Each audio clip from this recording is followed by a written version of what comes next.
Chapter 168. Half of Longtu? Fang Yin opened his mouth slightly, his face full of surprise and joy.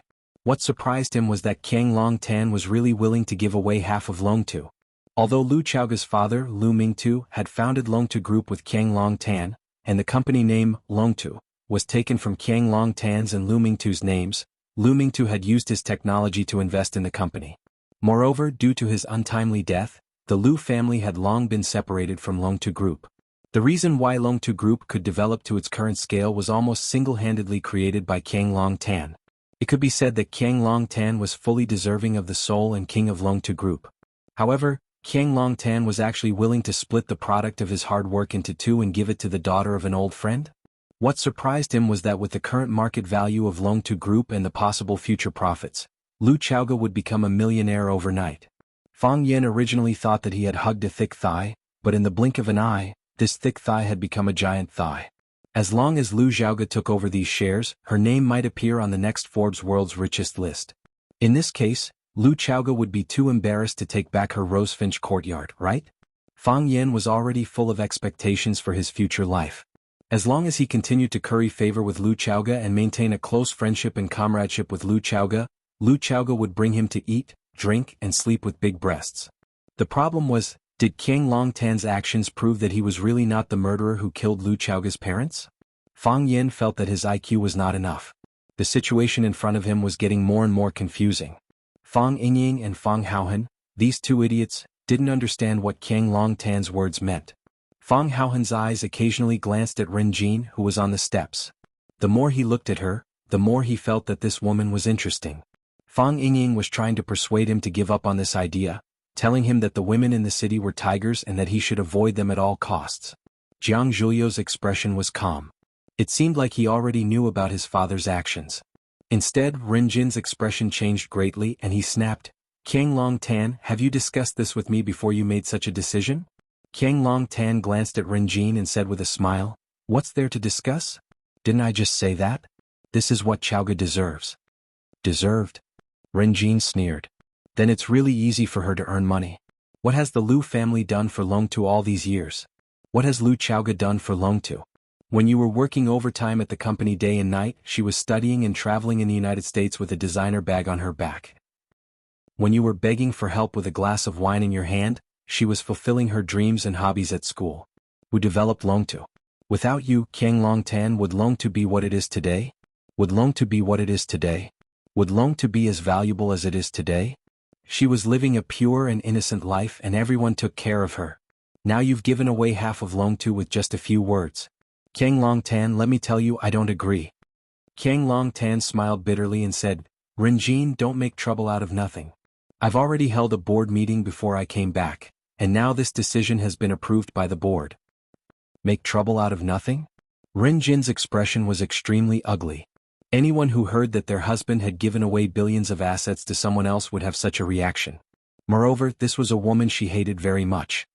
At that time, the investment in Longtu was made by me. According to the laws and regulations of joint property, I own half of your shares in Longtu. So, I also have the right to vote. My attitude is that I don't agree. Okay. Qiang Longtan's expression turned serious and said, I'll explain this to you later. That's settled. Qiang Longtan turned around and shouted, Jiang Zhulu. Jiang Zhulu came forward and took out a document from the file bag in his hand and handed it over. Qiang Longtan took the document and handed it to Lu Xiaoga, saying, Xiaoga, take this document back and have a look. The shares will take effect after you sign it. Lu Xiaoga's expression was calm, but she looked at Qiang Longtan thoughtfully. Take it. Qiang Longtan smiled warmly and said, although this sounds a little distant, we'll be working partners from now on. Lu Xiaoga took the document from Qiang Longtan's hand and said softly, thank you. You really do owe me a thank you. Qiang Longtan nodded and said with infinite emotion, I've indeed invested too much in Longtu Group, time, energy, and everything. Fortunately, we're still a family. Longtu won't be divided, it's still a strong whole. Yes. Lu Xiaoga said, Longtu won't be divided, it's still a whole. It's always been like that. Jiang Zhulu walked up to Lu Xiaoga, smiled elegantly and said in a very gentlemanly manner, Xiaoga, congratulations. To be honest, I'm a little uncomfortable with my father's decision. That's half of Longtu we're talking about. But I still have to congratulate you. As my father said, you deserve it. The Jiang family isn't as greedy as people think, and we don't covet other people's things. Now that you've gotten back what belongs to you, I hope you'll be able to let go of the knot in your heart and be truly happy. Pausing for a moment, he glanced at Fang Yen beside him and said, also, I want to say that I haven't given up. My pursuit of you has just begun. Why are you saying that? Qiang Long Tan waved his hand and said, I'm innocent. There's nothing to explain. But I won't get involved in your pursuit of Chaoga. That's between you young people. Chaoga, there's something I need your help with. Once the contract comes into effect, we'll need to hold a press conference to announce the change in ownership. Is that okay with you? No problem, said Lu Chaoga. Good. Qiang Long Tan nodded. It's settled then. If it's not convenient, I won't force you to stay for dinner. I'm tired. I'll let Zhulu drive you. Qiang Long Tan waved his hand and walked up to Rin Jin, who was standing on the steps, looking exhausted. Lu Chaoga's car started up slowly, and the light from the back of the car shone on the wall, Qiang Long Tan, Rin Jin, and Jiang Zhulio's faces. The light flickered on and off, and the expressions on their faces changed. It had been raining for a few days and the nights in Huaqing were damp and cool. 19-step street used to be narrow and short, and people who had nothing better to do would only need 19 steps to walk the entire length of the street. Of course, 19-step street was no longer what it used to be. It was now one of the busiest streets in Huaqing. A young man and a young woman walked on 19-step street, attracting the attention of countless onlookers. Some people even took out their phones and tried to take pictures of them. The girl looked to be about 18 or 19 years old. She wore a simple white dress, a pair of red leather shoes and a long leather shawl. She didn't have any accessories on her, but everyone who saw her felt that she was elegant and noble, and they forgot about the world. The man standing next to her gave off a strange feeling. He was slightly older than the girl and he wore a white casual outfit. He couldn't be considered handsome and his facial features weren't exquisite. His eyes looked a little too small, his lips looked a little too thick, and his nose didn't meet the standards of a male god that girls expected. However, when all these flaws were put together, it gave off a feeling of perfect harmony. He wasn't cold or handsome, but he had a unique aura. Even when he was walking with the girl next to him, no one thought that he would lose points or be a flower stuck in cow dung. They should be together. That was what everyone thought. The two of them walked aimlessly, their eyes focused on the road in front of them. They didn't look left or right, nor did they have the intention to shop. They looked more like they were walking than shopping. You're so boring, Qin Tian said. The man smiled shyly, revealing two deep dimples on his face. He touched his nose and said embarrassedly, many people say that. You said you wanted to see the night view of Huaqing. That's why I brought you out. I've already seen it. The man nodded and said, every step we take is the night view of Huaqing. Have you really seen them? The people on this street, the dense crowd, the men and women walking towards us or brushing shoulders with us. Do you really think you've seen them with your own eyes? Qin Tian said with a cold smile. I'm really curious, what kind of people can catch your eye? We've walked 749 steps on this street. There are 212 men, 1,656 women and 19 children. There are 3 mothers carrying their children and 1 pregnant woman. She continued, we've walked 749 steps on this street, and there are 212 men, 1,656 women and 19 children. Oh, we walked past 2 Nike stores and 2 opticians. I didn't pay much attention to the rest. After all, I'm really not very interested in these things. The man said with a smile. He still looked like a shy little boy when he smiled. Qin Tian sighed softly and said, they say you have a photographic memory and that your mental calculation ability is unparalleled in the world. Looks like it's true. You also have a lot to learn from me, the man said. The people around me keep telling me that. What do you think you need to learn from me? Qin Tian asked. I don't make tea as well as you do, don't dress as well as you do, don't have a grasp of fashion, don't sing, don't dance, and don't even like to talk. The man lowered his head and said, I think I have too many things to learn from you, right? But you're Jiang Junling. Qin Tian curled his lips and said, Huaxia's hero Jiang Junling. Not every outstanding young man can get such an evaluation, right? Chapter 169. The Tao addict, song transplanting seedlings once said, Jiang Junling is the first hero of Huaxia. He also said, the son should be like Jiang Junling, and the adopted daughter must be like Qin Tian.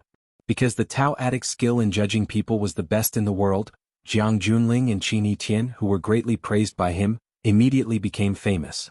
Even the young people who had the same status as them, or who had even more illustrious family backgrounds, were far behind them in terms of influence.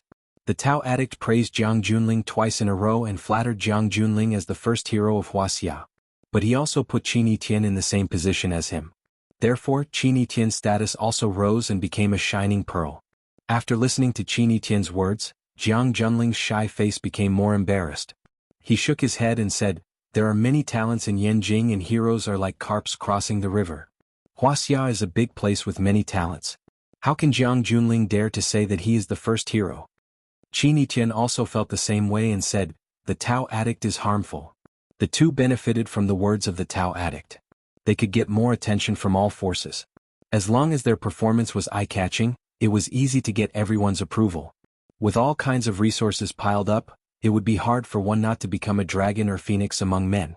However, they also suffered because of the Tao addict. They were still young and had a free and unrestrained heart. Being stared at by so many pairs of eyes, they also felt a great pressure that could penetrate through any opening. As long as we don't take its false reputation seriously, others won't take us seriously. Jiang Junling said. The best thing humans are good at is forgetfulness. It's boring to talk to you. Qin Tian said. Jiang Junling smiled and said, "You are the first person to talk to me like this. Others may think so, but they have never said so." Qin Tian ignored him and turned to walk into the alley next to the pedestrian street. This alley was a street of snacks. There were juice shops, fruit shops, fried ice shops, fishball shops, and even more barbecue shops. 10 o'clock at night was the time when the barbecue stall's business was at its peak. Countless men and women gathered around the square tables, ordering a few skewers of lamb, chives, and eggplants to go with the wine, playing finger-guessing games and having a great time. Qin Tian found an empty table and sat down, then shouted, "Boss, order." The proprietress came over with the menu. When she saw Qin Tian's face clearly, she was stunned. The eloquence that she had developed over the years in the night market suddenly disappeared. It was as if she had suddenly lost the ability to speak. She wanted to praise Qin Tian, but she couldn't bring herself to say it. For the first time, she felt that praising someone was actually a form of blasphemy. Qin Tian took the menu and began to look through it. Then he ordered quickly, 4 skewers of beef, 4 mutton skewers, 2 chicken feet, 2 corn, 2 chives. Oh, and a portion of white bean sprouts. Give me 2 mugs of draft beer. Thank you. Miss, you alone. I'm afraid you can't finish so much, the proprietress kindly reminded her. Qin Tian pointed at Jiang Junling and said with a smile, "I have companions." Then I'll go prepare now. The proprietress smiled fawningly and trotted away. Qin Tian waved at Jiang Junling and said, "It's my treat tonight." Jiang Junling smiled but didn't say anything. He stood far away from the barbecue stall and didn't want to move. He didn't want to sit on the greasy stool and accompany Qin Tian to eat the barbecue food of unknown origin. "Jiang Junling, you still can't put down that stinky attitude?" Qin Tian said sarcastically. "My attitude isn't stinky. How can it be stinky?" Jiang Junling said with a smile. "Enjoy it. I'll wait for you." "How boring." Qin Tian looked at Jiang Junling and said. At that moment, the beer that Qin Tian ordered was served. She picked up 2 mugs of beer and walked straight to the group of men at the next table. She said, "Are you guys playing finger-guessing? Count me in." As she spoke, she had already picked up a plastic chair with her foot and sat down. She put the beer on the table and said, "Can we start now?" Silence. Dead silence. The pupils of the blond skinny boy expanded, the acne on his pigtail opened his mouth wide, the azure dragon tattooed on his left arm and the heavenly wolf tattooed on his right arm, the big fatso who bragged to his friends that he wanted to drink the strongest alcohol, eat the fattest meat, and use the sharpest sword to fuck the sexiest woman, just like the protagonist of a novel by Gu Long. Everyone looked at Qin Tian in surprise, looking at the woman who suddenly appeared in front of them. They were a little nervous, a little scared, but most of them didn't know what to do. This woman. She can't be a female demon, right? Knowing the background of the people at the table, the lady boss was worried that the delicate girl would be at a disadvantage sitting with them. She was about to come over and give her a friendly reminder, but the scene that unfolded in front of her left her puzzled and confused. The most vicious and greedy gangsters of the 19th Street welcomed such a fat sheep with this kind of attitude? What? You don't want to? Qin Tian raised her eyebrows and asked. Her frown made the hearts, livers, lungs and other organs of the gangsters melt. Azure Dragon Sky Wolf looked at Qin Tian carefully and said, "Girl, We don't know what kind of game you like to play? I'm fine with any kind. You guys can teach me. Qin Tian said. Then let's play the 15 to 20 game we just played? Up to you. Start. Azure Dragon Sky Wolf shouted loudly. The others were also excited. With such a goddess on the scene, who wouldn't be on their best behavior? What was that saying again? When men and women pair up, drinking is only enjoyable. While Qin Tian and the gangsters were having fun drinking and playing finger guessing, Jiang Junling was standing at the place where he had just stopped. His clothes were immaculate, his hair unruffled, his back ramrod straight. He maintained a calm and gentle smile on his face. Even if he had to wait for a long time, he wouldn't look anxious at all. It was only a few meters away, but it was like standing in two different worlds. After drinking the beer, he ordered more. After eating the barbecue, he ordered more. As time passed, it was late at night. Qin Tian finally stood up. Lady boss, please pay the bill. Azure Dragon Sky Wolf shouted heroically. Let me do it. Qin Tian stopped him. We just agreed that this meal is on me. Sister Tian, this is what we men should do. Azure Dragon Sky Wolf wanted to fight for it again. You can also pay the bill. Qin Tian said. She pointed to the lady boss and said, pay her back the money you owe. The lady boss's face changed and said anxiously, no need. It's really not necessary. You guys are giving us face by coming here for a meal and a bottle of wine. We can't wait to be happy. It's for us to warm up. She wasn't being modest. She was afraid from the bottom of her heart. These gangsters often fought with each other if they didn't agree. They would smash the tables and chairs, smashing their stall. If they didn't want to pay for the damage, then their hard work for several days would be in vain. If these gangsters just ate and drank, it wouldn't be a big problem for them. You want them to pay? Isn't that suicidal? Listen to what you're saying. Do you think we don't need your money for a meal? Azure Dragon Sky Wolf said with a red face. Since Sister Tian said so, we have to pay. Not only this meal, but also all the money we owe you before. Azure Dragon Sky Wolf took out a bunch of banknotes from his trouser pocket and stuffed them into the lady boss's hand without counting them. He said, you count first, we'll pay if it's not enough. He then pointed to the lackeys around him and said, you guys also take out your money. As a result, the lackeys opened their bags one after another. One paid 210, and the other paid 350. They stuffed the money in their pockets into the lady boss's hands. The lady boss didn't dare to take it, but she also didn't dare to not take it. She was in a dilemma where to stand. Azure Dragon Sky Wolf understood the lady boss's thoughts and said, I know what you're worried about. You're worried that we'll take revenge. I'm not. I'm really not. The lady boss's explanation was very weak. Lady boss, don't worry. We won't take revenge. Absolutely not. Not only will we not take revenge, but from today on your stall will be under my protection. If anyone dares to fight here and eat without paying, they'll have to ask me first if I'm willing. Azure Dragon Sky Wolf looked at Qin Tian and said, Sister Tian, I know you're not an ordinary person. Don't think that I'm uncultured, my eyes have never been wrong. It's my great fortune to be able to meet Sister Tian at this barbecue stall and to be able to drink and play finger-guessing games with us. It's also the fortune of my brothers. I'm a grateful person. I met Big Sister Tian at Lady Boss's barbecue stall and got the chance to drink with Big Sister Tian. So, I'm going to repay Lady Boss's kindness now. Does Big Sister Tian feel at ease now? Qin Tian smiled and nodded. She looked at Azure Dragon Sky Wolf with her beautiful eyes and said, I've never doubted you. Qin Tian waved at them and the group of gangsters shouted affectionately, Sister Tian, take care. The autumn wind was bleak, and the lady boss stood in the wind with a handful of banknotes in her hand. Qin Tian walked right past General Jin, not bothering to greet him. Jiang Junling took the initiative to follow him and said with a smile, Qin Tian, do you think this kind of life is interesting? Interesting, Qin Tian said. I like this kind of life. Jiang Junling, you're not down to earth. Why do I have to be down to earth? Jiang Junling said with a smile. We and them are not the same kind of people. You sit with them, you drink and play finger-guessing games with them, you call them brothers. But you're still above them. You're always looking down at them and they're always looking up to you. Isn't that the case?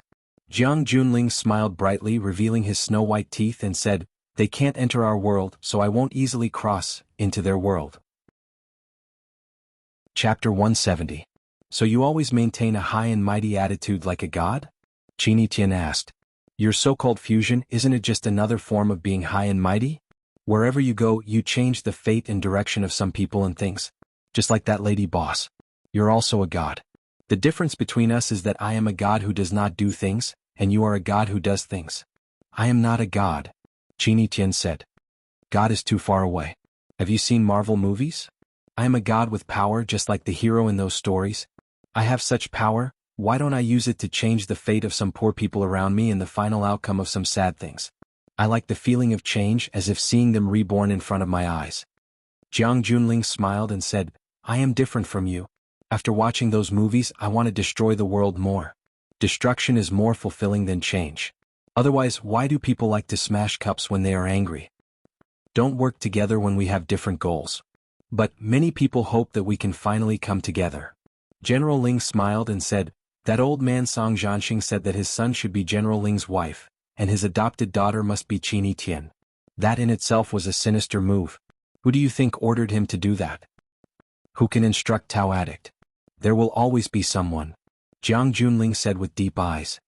If there is a dragon, there must be a dragon slayer. If there is a real god, there will also be a god slayer messenger. In a place that we can't see with the naked eye. Are you a man of power? No, I am a man of profit. There is no lack of such people in this world, Qin Tian said. But those people are not willing to admit that they are such people. That's because they are still talking about money at a low level. We are talking about numbers. Jiang Junling, you are so arrogant. Qin Tian, you are the same. Qin Tian's eyes suddenly lit up and he said, Jiang Junling, let me introduce you to a friend. A very interesting friend. Friend? Jiang Junling had just asked when he realized that Qin Tian had already walked quickly towards a Hunan restaurant by the roadside. Jiang Junling smiled and followed behind him. Fang Yin, Fang Yingying, and Fang Haohan were burying their heads in the food. They were worthy of being the experts from the old Tai Chi family. The way they picked up the food and the speed at which they picked up the food was beyond the reach of ordinary people. They had wanted to go to the Jiang family's house to eat well-done steak, bread, and dessert, but the Jiang family refused to provide them with food. On the way back, they stopped at the 19th Street for lunch. They planned to go back to sleep after lunch. No one was cooking at home. Lu Chaoga rarely moved her chopsticks. She didn't know if it was because she wasn't interested in the hot and spicy food in front of her or because she was thinking about her own matters. She had just obtained half of Long Tu and became a super-rich woman with billions of funds. There were indeed a lot of things she needed to figure out. The most urgent problem was, how was he going to spend so much money? If Fang Yan encountered such a problem, he would definitely be anxious to death. Fang Yan looked up at Lu Chaoga and said, you don't like spicy food, right? Don't worry, I ordered a vegetarian dish for you. There is a vegetarian dish? What vegetarian dish? Fang Yingying asked without looking up with a greasy piece of boiled meat in his mouth. Tiger skin pepper. You guys eat. Lu Chaoga said, I'm not hungry. You still have to eat a little, Fang Yan said. Only with a good body can you inherit a good fortune. Didn't it say on the internet? The most tragic thing in the world is to have money but not a person. Fang Yan. Someone shouted behind him. Fang Yan turned around and saw Qin Tian pushing open the glass door and coming in. Fang Yan looked at her in surprise and asked, Qin Tian, why are you still here so late? Eating, Qin Tian said.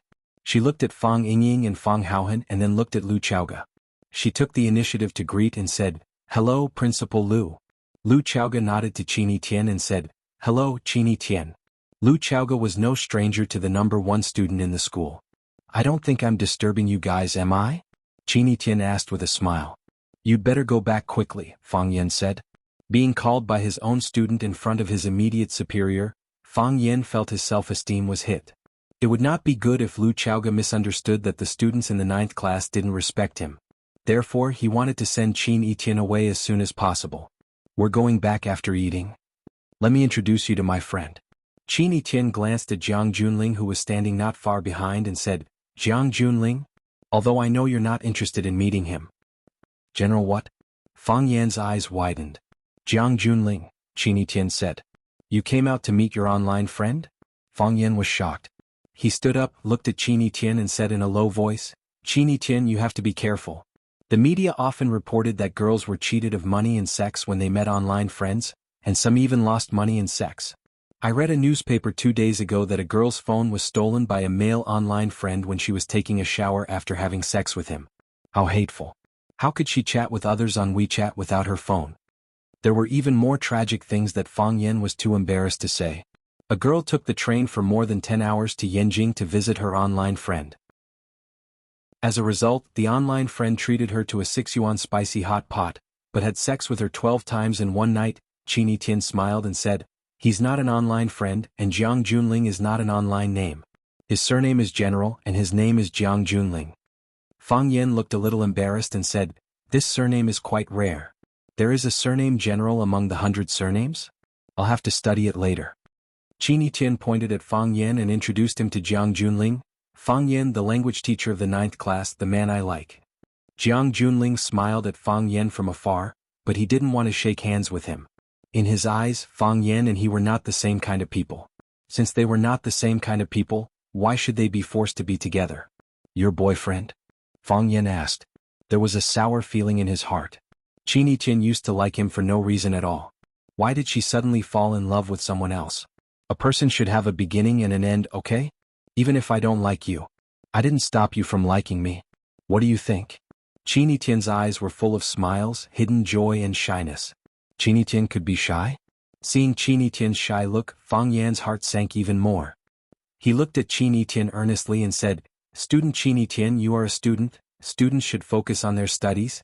As your language teacher and the head teacher of the 9th class, I have to tell you seriously, you can't have puppy love." Fang Yan looked at Jiang Junling again and said, "Mr. General, this surname is really different. Mr. General is an adult, your thinking is more mature, and your understanding of the world is more comprehensive and profound. I think as a responsible man we should give girls more time, wait until they grow up and mature, then listen to their heart's choice. Is that right?" "Yes," Jiang Junling said with a smile. "Mr. General's character is admirable. I believe you are a good man. You will definitely find your true happiness," Fang Yan said. As for who that true happiness was, no one knew. Jiang Junling looked at Fang Yan and said, "I think so. If other people don't agree, I think she will be in a difficult position." "What do you mean?" Fang Yan looked at Qini Tian. Which parent would be willing to rush their daughter to find a husband before she grew up and matured? Qini Tian smiled and said, "Maybe he thinks that my parents will be worried about me not being able to get married." "How can that be?" Fang Yan said angrily. "What kind of parents would do that? When will your parents be home? I'll pay them a home visit and talk to them." "They're not in Huaqing." Qini Tian refused. "But you will definitely meet them. I promise. I'm a teacher, no matter how busy they are, they have to make time to meet me, right?" Fang Yan said. "I also want to talk to them about your studies and performance in school. The results you've achieved, the problems and the areas that you hope to improve." "It's really difficult," Qini Tian said. "Even if the mayor of Huaqing wanted to meet her parents, it would be extremely difficult, right? But you can talk to me about these problems." Fang Yan was not willing to talk to Qini Tian. He knew that it was useless to talk. Qini Tian looked at Fang Yan and said with a smile, "Enjoy your meal, I won't disturb you anymore." After nodding at the others, he turned around and walked out.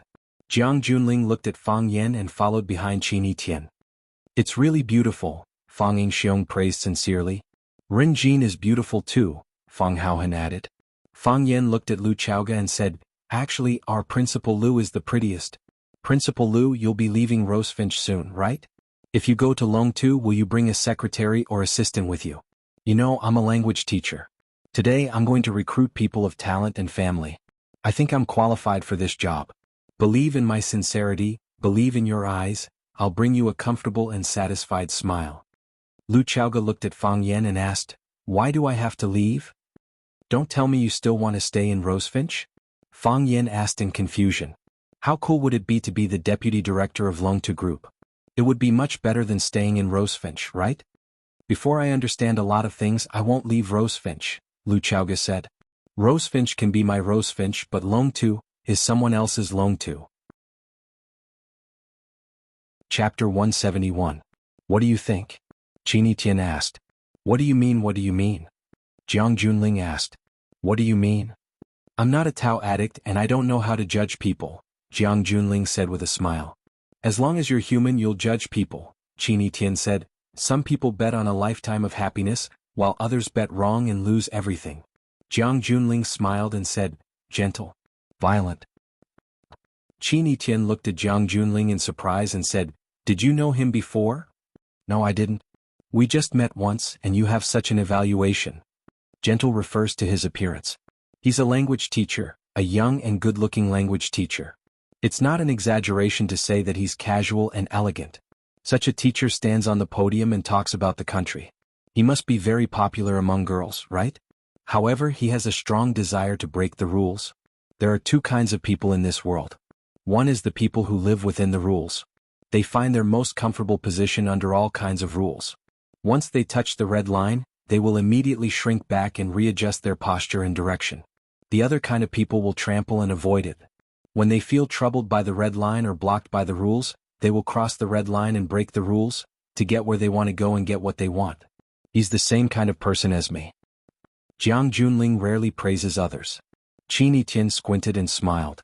She knew that Fang Yan was indeed the kind of man who would cross the line. His teaching method was different from others, and his style of doing things was unique. He never stuck to the old rules, and he would surprise people within a controllable range. When he saw me, there was a slight contraction of his pupils.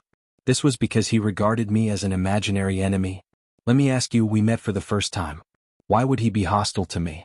Because he treats you like a treasure, he doesn't like to see other men encroach on you.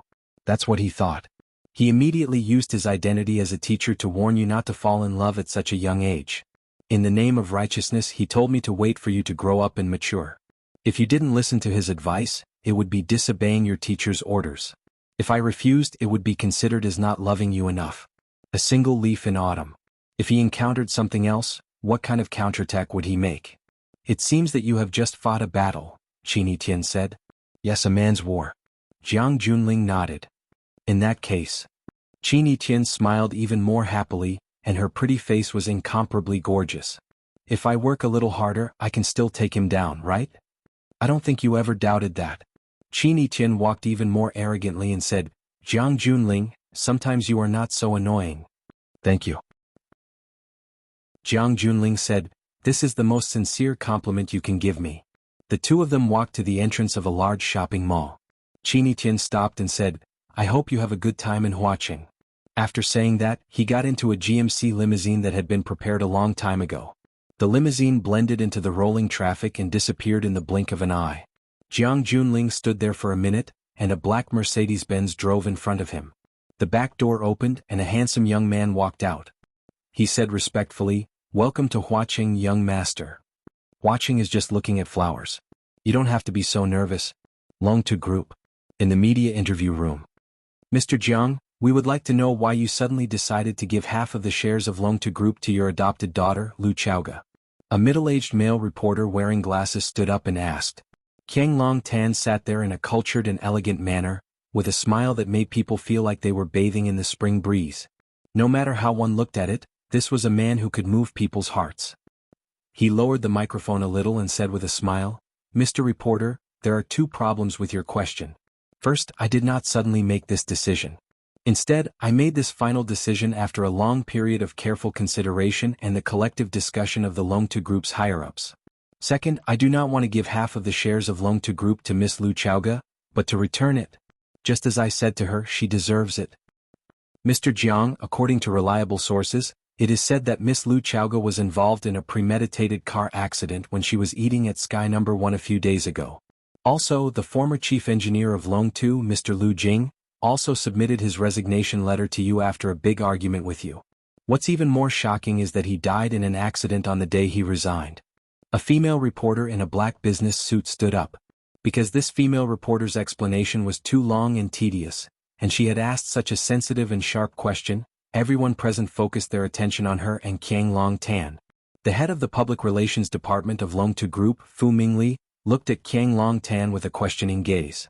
As long as he gave the slightest hint, he would immediately cut off the female reporter's question. Unfortunately, Qiang Long Tan maintained a calm and composed smile, as if he had already expected such a question to appear. So, we really want to know if Mr. Jiang's decision to return the shares to Miss Lu Chaoga at this time was due to pressure from the media and the outside world? Or is it like how the outside world interpreted it? Mr. Jiang has a guilty conscience?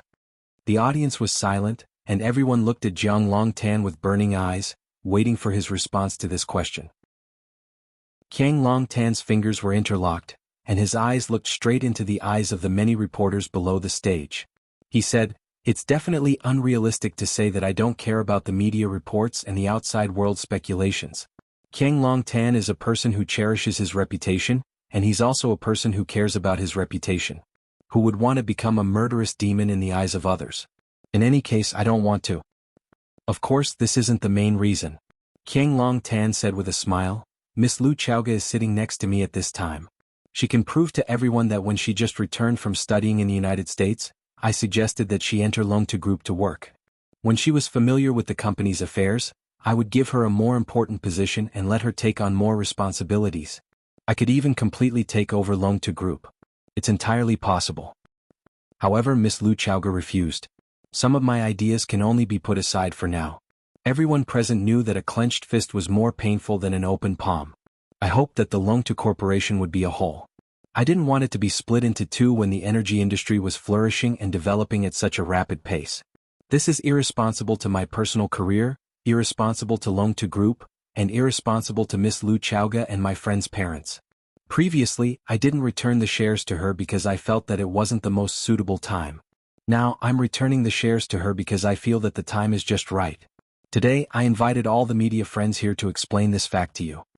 Mr. Jiang, you mean that you have nothing to do with Miss Lu Chaoga's car accident and Mr. Lu Jing's death? The female reporter stood up and asked. Yes. Qiang Longtan's voice was incomparably firm as he said, I have nothing to do with those things at all. I am willing to accept the supervision of society and the investigation of the law. Miss Lu Chaoga, you suddenly have 49% of the shares of Longtu Group. You will become one of the richest women in this country. How do you feel now? The reporter pointed the spear at Lu Chaoga, who had been sitting beside Qiang Longtan and had been silent and unusually low-key. Lu Chaoga raised her head and glanced at the excited female reporter. Her voice was calm as she said, This is the wealth that my parents left for me. I'm very grateful to have such a gift. It can change my life and my whole life. However, my greatest regret is that they didn't give it to me personally, because I really miss them.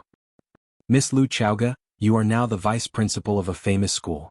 After you have obtained 49% of the shares of Longtu Group, you will become the largest shareholder of Longtu Group after Mr. Qiang Longtan.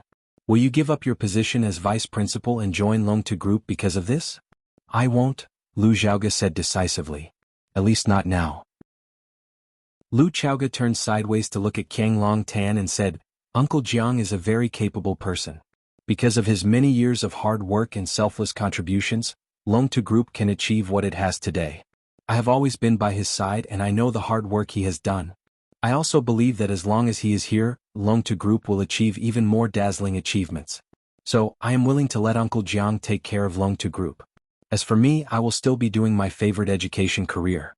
Everyone should do what they are good at. Uncle Jiang and I have a clear division of labor. Qiang Longtan also looked at Lu Chaoga lovingly and said in a slightly blaming tone, Chaoga, you should have discussed this with me before making such a decision.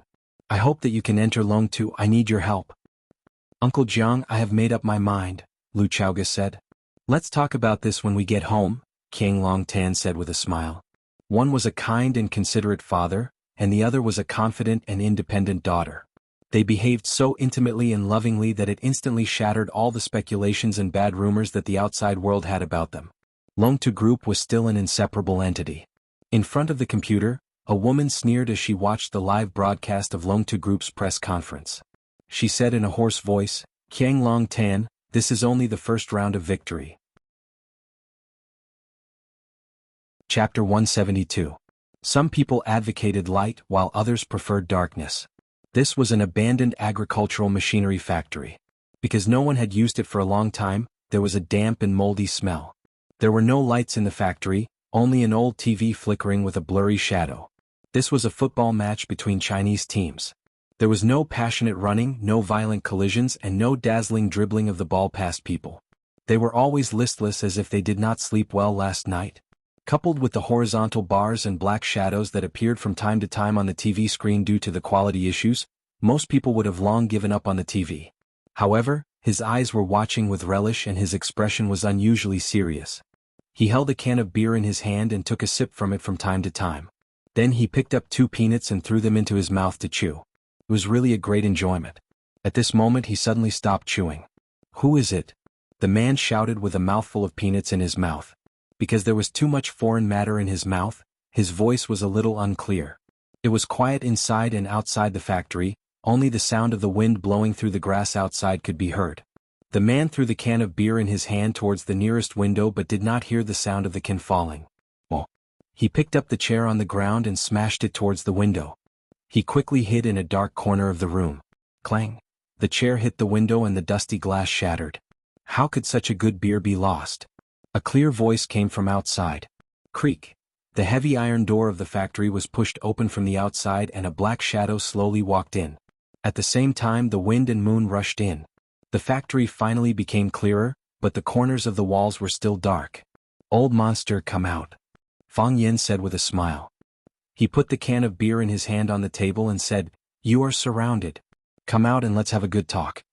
The old monster did not make a sound, still holding his breath and hiding behind the pile of scrap metal. "Do you not believe that you are surrounded, or do you not want to have a good talk with me?" Fang Yin said aloud. "Hero, give him a warning. The hero has arrived." A round head appeared by the window on the left. "The hero is here." A simple and honest man's voice rang out from the window on the right. There were a total of 4 windows in the factory. 2 of them were blocked by a pile of scrap metal, and the other 2 were blocked by heroes. Coupled with Fang Yin, who was attacking from the front, the old monster was indeed surrounded. "Can we talk now?" Fang Yin stood still in the distance, but his eyes were fixed on the place where the old monster was hiding, as if he wanted to drag him out from the deep shadows. "What do you want to talk about?" The old monster's hoarse voice came from the darkness. He knew that his current situation was not good. He would not give up without a fight, but he was willing to solve the problem through peaceful communication with Fang Yin. "Talk about why you want to kill me," Fang Yin said with a smile. "I'm a man who is easily interested in new things, especially when it concerns my life. I want to get to the bottom of it. I know very well that we have never met before. Why did you attack me on the Wuxia mountain?" The old monster fell silent once again. "You lured me out through my student and then attacked me at the Tiger Leaping Gorge. You guys have been scheming in advance. Why don't you tell me who ordered you to do this?" "I didn't tell you last time and I won't tell you this time either," the old monster said. "The honor of an assassin?" Fang Yin laughed. "What kind of *T honor is an assassin? You're just taking someone's money to get rid of a disaster. Don't think that all assassins in the world are good men just because of the movie, This Assassin Is Not Too Cold. You guys have never been merciful when you kill your wives and children." "It's an assassin's rule," the old monster said. "It's more important than honor. Honor would earn one respect, but the rule was something that one had no choice but to follow. If one violated the rule and sold the employer's personal information, one would be hunted down by the Assassin's Guild and other assassins. The former might live, but the latter would die a horrible death. Most importantly, they did not know the employer's information. It seems like we can't come to an agreement? It's either life or death. This is the fate of an assassin." The old monster said firmly, "I've already mentally prepared myself before I entered this profession. The worst that can happen is death." "So, you don't care about her life?" Fang Yin asked with a smile. As they were talking, Fang Yingying pushed a woman who was tied up all over. The woman was the old monster's lover, Little Goblin. "You deserve to die," the old monster roared fiercely. Clang. Following the roar, there was the sound of something hitting a piece of scrap metal.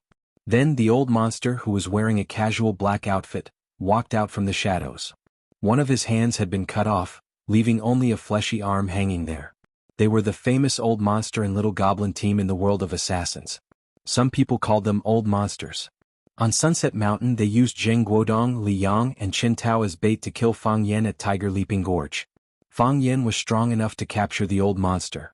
When he forced the old monster to reveal who the mastermind was, the little goblin suddenly cut off one of the old monster's hands. The 2 of them jumped off the cliff and escaped. Later, when Fang Yin and Lu Chaoge were eating at Sky Number 1, a car suddenly dashed toward them from behind. Fang Yin desperately pushed Lu Chaoge away and luckily saved his life. However, the security guard, Lu Jinju, who was holding an umbrella for them, was hit and killed. Fang Yin was extremely sad and tried his best to find the truth. When he went to the police station to check the video, he noticed that the driver only used one hand. There must be a reason why he used one hand to control the steering wheel at such a critical moment. Fang Yin knew 2 or 3 disabled people, but the old monster was the only one who had a broken hand. The old monster had already attacked him on Sunset Mountain. At this time, Fang Yin naturally had a reason to think of him as the enemy. Fang Yingying and Fang Haohan hadn't found a job yet. Since they had nothing to do, Fang Yin sent them to look for the whereabouts of the old monster and the little goblin. The old monster's broken hand needed a lot of medicine to treat it. Fang Yingying and Fang Haohan set their sights on the medical centers and clinics in the city. They didn't expect that after a few days they really found some clues. The two of them closely monitored the little goblin for 2 days. Finally, the little goblin came to buy medicine again. They informed Fang Yin in time. The three of them followed the little goblin and finally subdued the slippery little goblin in a hidden place. I deserve to die? Fang Yin sneered. You deserve to die. Didn't you just say that? Before you entered this industry you were already mentally prepared. What? Are you mentally unbalanced now? It seems that you haven't prepared well enough. What kind of hero is kidnapping a woman? Come at me if you can. I'm not a hero, Fang Yin said with a smile. He pointed at the heroes who were escorting the little goblin and said, They are. What do you want? I want an answer, Fang Yin said. Tell me the answer. I'll let her go. This is the deal between you and me. Silence. Crack. Fang Yingying pulled the little goblin's hand hard. One of the little goblin's arms that was tied behind his back was broken. Ugh. The little goblin's mouth was blocked by a rag so he couldn't scream. However, the groan from the pain was like a thin needle that pierced deep into the old monster's heart. Let her go. Give me the answer I want, Fang Yin said again. You should know that I like to play quick questions and quick answers. Last time you were the one who paid the price. This time fortunately it's still you. I believe that abandoning your teacher for a woman must be true love, right? I really don't know who wants to kill you, the old monster screamed. We always contact our agent when we receive jobs. The agent gives us the target's information, then we search for the target's whereabouts and look for an opportunity to make a move. I don't know who the employer is. I'm not satisfied with this answer, Fang Yin said. Crack. Fang Yingying moved again, and another arm of the little goblin was broken. The little goblin groaned in pain again. His forehead was covered in cold sweat, and his expression became twisted. The old monster's eyes were angry and cruel. He stared at Fang Yin fiercely, like a wounded hyena staring at its prey. Let her go and I'll agree to any of your conditions. I said tell me the answer I want. Fang Yin said. I'll let her go immediately after I get the answer. Who wants to go against a woman? I don't know the answer, the old monster said. I can agree to anything except the answer. Doesn't that violate your assassin's code? Fang Yin said with a smile. I don't care, the old monster said with red eyes. Fang Yin squinted his eyes and smiled. Do you know that your value in my heart is only whether you can give me the answer I want? If you can't give me the answer, you've lost your only value in my heart. I won't cooperate with AB** starred who tried to kill me twice in a row. Fang Yin stretched his right foot forward, bent his body slightly, and made a gesture of holding the moon in the wind with his arms. He said, For Lu Jinju, for Lu Chaoga, and for Xiao Bao. You don't know who Xiao Bao is, do you? He's Lu Jinju's son. Lu Jinju was an innocent security guard who was killed by your car. I promised Lu Jinju that I would avenge him. Please cooperate with me and don't make me break my promise. Chapter 173. Under the bright moon and cool breeze, in the old factory in the wilderness. A great battle was about to break out, and the atmosphere was shockingly cold. Fang Yin got into a fighting stance, waiting for the old monster to take the initiative to attack. One to save his partner and the other to fulfill his own lies. They all knew that this was a battle of life and death. Of course, Fang Yin thought that if he really couldn't beat the old monster, Fang Yingying and Fang Haohan could still help. It was said that 2 fists couldn't beat 4 hands. They had 6 hands on their side. As for what the old monster was thinking, who cared? He could either choose to fight or run away. The key was that he might not be able to run away. The wind-sweeping moon was an open move in the Tai Chi palm. First, it opened wide to encircle people, then closed the door and locked them. Tai Chi was invisible. Tai Chi was everywhere. Tai Chi was everywhere. Unless the opponent chose to avoid it, as long as he approached or attacked, he would be within the range of the wind-sweeping moon. The old monster's eyes turned cold, but he couldn't retreat. What awaited him was a battle to the death. One of his hands had been cut off by the little goblin. This kind of injury was a disaster for a martial artist. Apart from Yang Guo in The Return of the Condor Heroes, have you ever heard of a one-armed man who was a top master? Besides, Yang Guo's superb kung fu was inseparable from his experience of living alone with his eagle for many years. After all, no matter how smart the eagle was, it was only a bird. Birds should not kill birds of the same kind. The old monster moved. He didn't directly charge at Fang Yen. He also came from the Tai Chi sect. Even if he didn't understand the essence of Tai Chi, he still had a certain understanding of the Tai Chi moves and styles of various sections. In a fight between masters, control was important.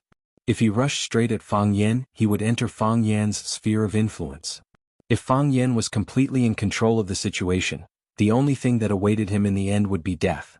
The old monster's body moved as fast as lightning. With a leap and a light tap of his toes, he flew to the top of the 1-meter-high pile of scrap metal. His feet moved quickly and the thick, heavy and embroidered weapons flew towards Fang Yan's direction. Whoosh! Fang Yen scooped with one hand, and the first iron artifact fell into Fang Yan's arms. His hands were not stained by the dust, not even a corner of his clothes could touch the iron. He used his own chi to guide the trajectory of the iron weapon. After making 2 full circles, he smashed it at the pile of iron that the old monster was standing on at a faster speed and with greater force. Clang! The old monster leaped high into the air, and the iron shaft slammed into the wall of the factory behind him. Boom! A big hole appeared in the wall, and the ring-shaped iron shaft actually went through the wall. The entire factory began to shake, and the dust on the roof whooshed down as if a sandstorm had arisen. This was just the beginning. Fang Yen waved his hands even faster, and the iron blocks and handles that the old monster had kicked were all swept up by him, and then he smashed them back in the direction of the old monster. Give them a taste of their own medicine. Moreover, the force was stronger and the momentum was more majestic. This was the essence of Tai Chi, using one's own strength and one's own strength to hit one's enemy. If one could resist one's own strength, how could one resist the combined force of 2 people? The old monster dodged left and right on top of the pile of scrap metal like a ballet. After the storm of attacks from Fang Yen, he was in a very difficult and dangerous situation. The little goblin, whose hands and feet were tied and whose mouth was gagged, widened his eyes, and his face was full of panic and anxiety. Fang Yen was too powerful. The heavily injured old monster was no match for him at all. What was worse was that they were good at working together. However, how could he cooperate with him in his current situation? His life was in danger. Junior Marshal Uncle's move of true man selecting soldiers is really good. Fang Yingying looked at Fang Yen with admiration and said with a smile. Junior Marshal Uncle is angry, Fang Haohan said. Fang Yingying looked at the little goblin and said, although I feel that you are very pitiful, if you kill Junior Marshal Uncle, Miss Yi will also be very pitiful. Fang Haohan looked at Fang Yingying with a puzzled face and asked, why is Miss Yi pitiful? Miss Yi is not Junior Marshal Uncle's wife, and Miss Yi did not give birth to a son for Junior Marshal Uncle. Idiot! Fang Yingying slapped Fang Haohan's head. Seeing that Fang Yen was busy fighting with others, he thought that he could not hear what he said, so he said in a low voice, if you were Miss Yi, you could find someone to beat up every day when you are in a bad mood, and that person could not resist. Do you think that your mood can be cute every day? Fang Haohan's eyes widened and he thought for a while and finally understood. He grinned, nodded honestly and said, I can be cute every day. Hearing the conversation between these two, the little goblin almost laughed out loud. One of you has a fat head and a bun face, and the other has a long and flat wax melon head. Don't imitate other people's hobby of dressing up like this. Do you know that you are not cute at all? But when she thought about how her man was in a life and death struggle, she had to grieve and be heartbroken to match her current mood and situation. Could you imagine how much of a test of skill it was for her to move her facial muscles with all her might? Because Fang Yan's counterattack was too fierce, the old monster could no longer stand on the pile of scrap metal. His body jumped up and his feet turned into blades and he aimed at Fang Yan's neck. Here it comes. Fang Yan sneered. He moved his body to one side and avoided the old monster's direct attack. Then he used both hands to buckle the old monster's long legs, and one hand grabbed his ankle. With a strong pull, the old monster's flying body was pulled back by him. He punched the old monster's knee, and with a crisp crack, one of the old monster's legs was broken. Ah! The old monster screamed. Fang Yan did not stop there, and he still held the old monster's ankle. His right foot kicked up at a 180-degree angle, directly hitting the upper body of the old monster, whose body was still hanging in the air, and kicking it high into the air.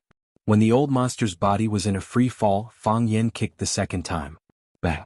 After a muffled groan, the old monster's body flew high again. Third kick, fourth kick, fifth kick. The old monster's body was kicked 7 or 8 times, and his bones felt like they were about to fall apart. However, he still clenched his teeth and held on and kept his mouth closed. Suddenly, his body was hanging upside down and he grabbed Fang Yan's lower body. In his hand, he was holding a triangular bayonet that was shining with a cold light. The tip of the bayonet went straight for Fang Yan's calf. If he succeeded with this attack, Fang Yan's entire left leg would be broken. "You're asking for it." Fang Yan was furious. His body spun 360 degrees round and round, and he swung the old monster's body again. Then he kicked the old monster's body toward the pile of scrap metal. Clank, clank, bang.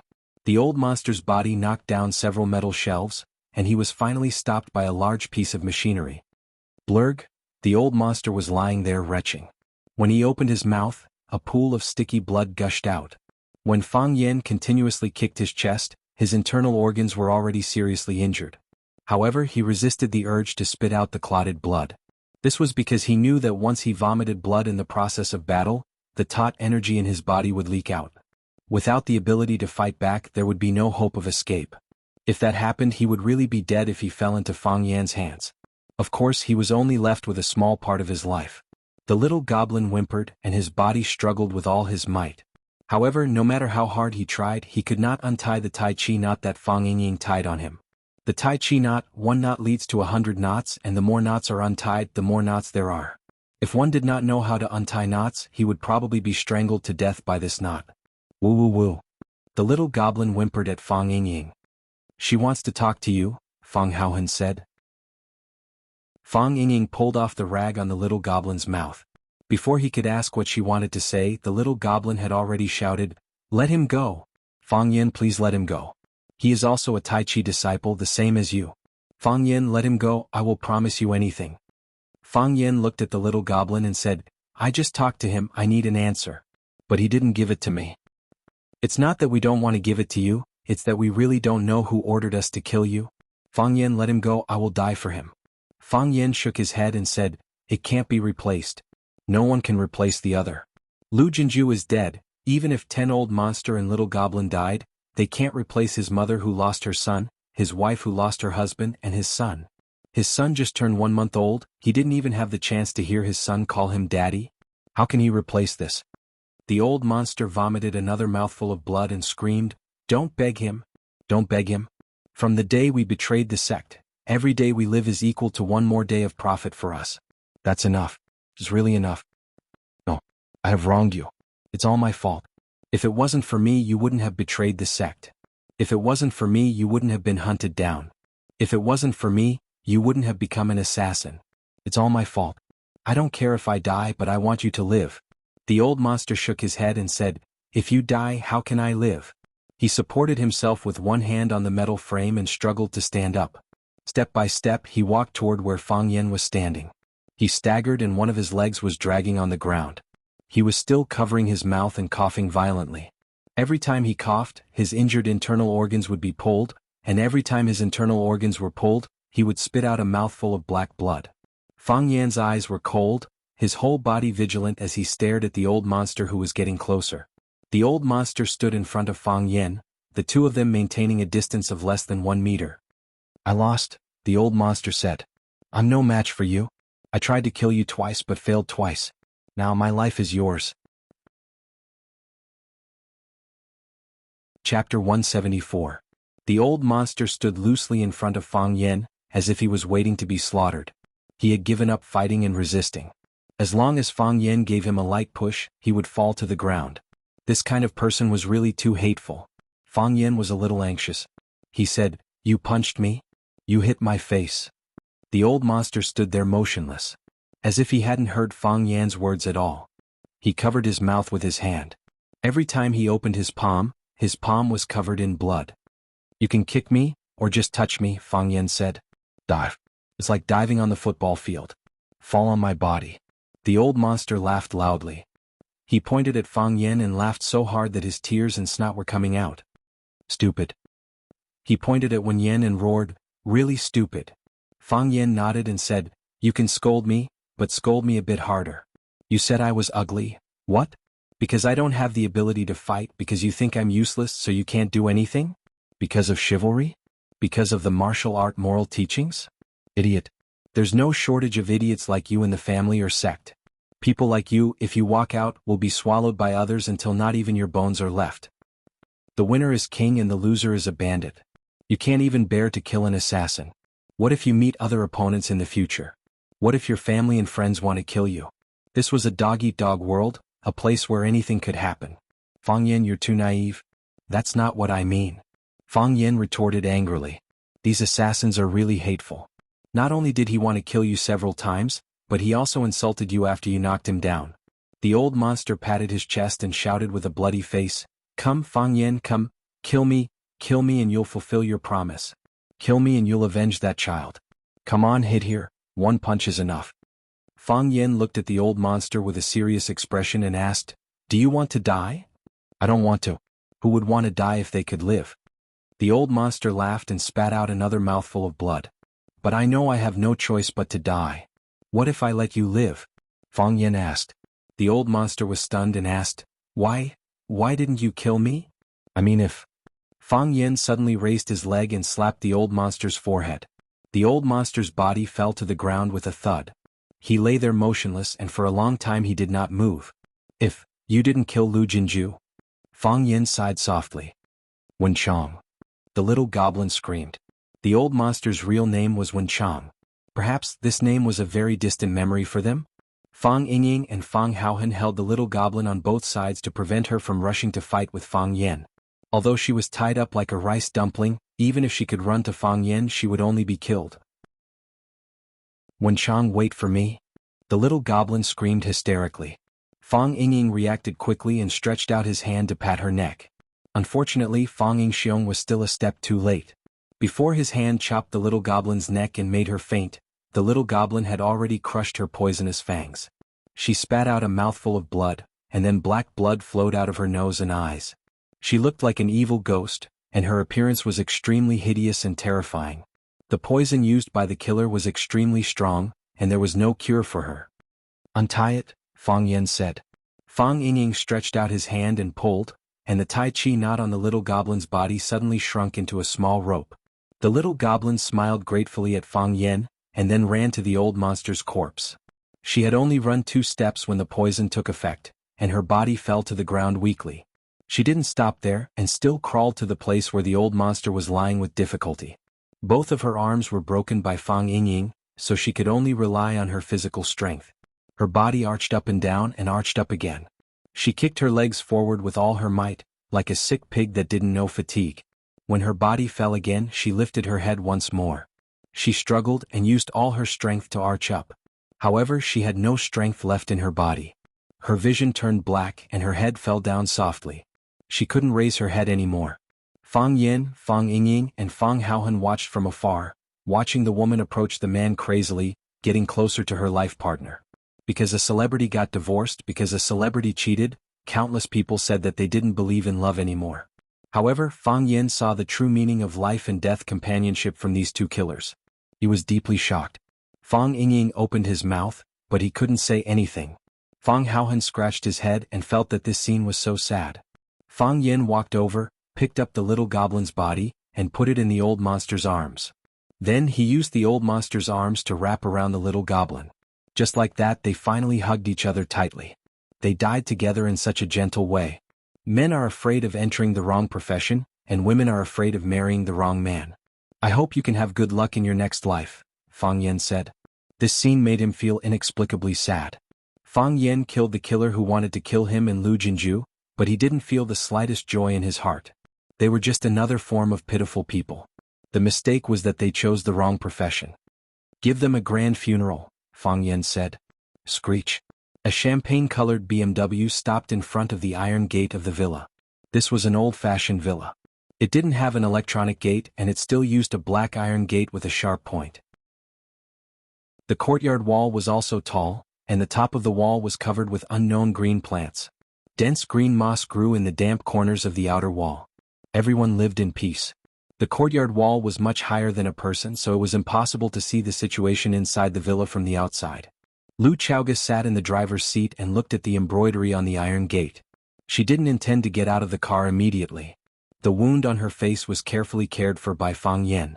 She applied the golden chrysalis skin-nourishing powder every day, and there were almost no scars left. Her injured ankle and sprained waist had also recovered. She wore an exquisite suit, and her slender and fair neck was tied with a new Hermes silk scarf.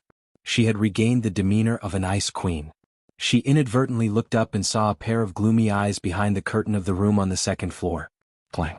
Lu Chaoga finally opened the door and walked out. She stood in front of the iron gate and gently knocked on the lock of the gate. Soon, an old woman with small feet ran over and opened the iron gate. The old woman just smiled foolishly at Lu Chaoga and didn't speak. She was mute. Lu Chaoga walked into the living room and then walked up to the second floor. At the door of a brown wooden door, she gently knocked on the room door and then pushed the door open without waiting for the person inside to respond. She knew that she wouldn't respond. Bang. The room door closed again. The huge study filled with the fragrance of paper and the moldy furniture that had not been opened for a long time became dark again. The woman stood by the window, but the curtains were drawn tightly. She only needed to reach out and pull, and she would be able to welcome the world of sunshine outside. However, she clearly didn't plan to do so. "You don't want to come in?" the woman asked in a sharp voice. It was like a knife, ruthlessly stabbing into the heart. "I'm sitting in the car thinking about something," Lu Chaoga said. "I know what you're thinking," the woman said. "Lu Chaoga, do you think you've already won? Do you think you've already won? Do you think this matter can be settled just like that? Isn't that right? Isn't that what you think?" "I don't," Lu Chaoga said. "It's all an act. They're acting to you. Don't you understand? You've watched them act for more than 10 years. Can't you tell the real from the fake? Don't you feel disgusted watching this?" The woman said mockingly. "Do you really think you've gotten 49% of the shares?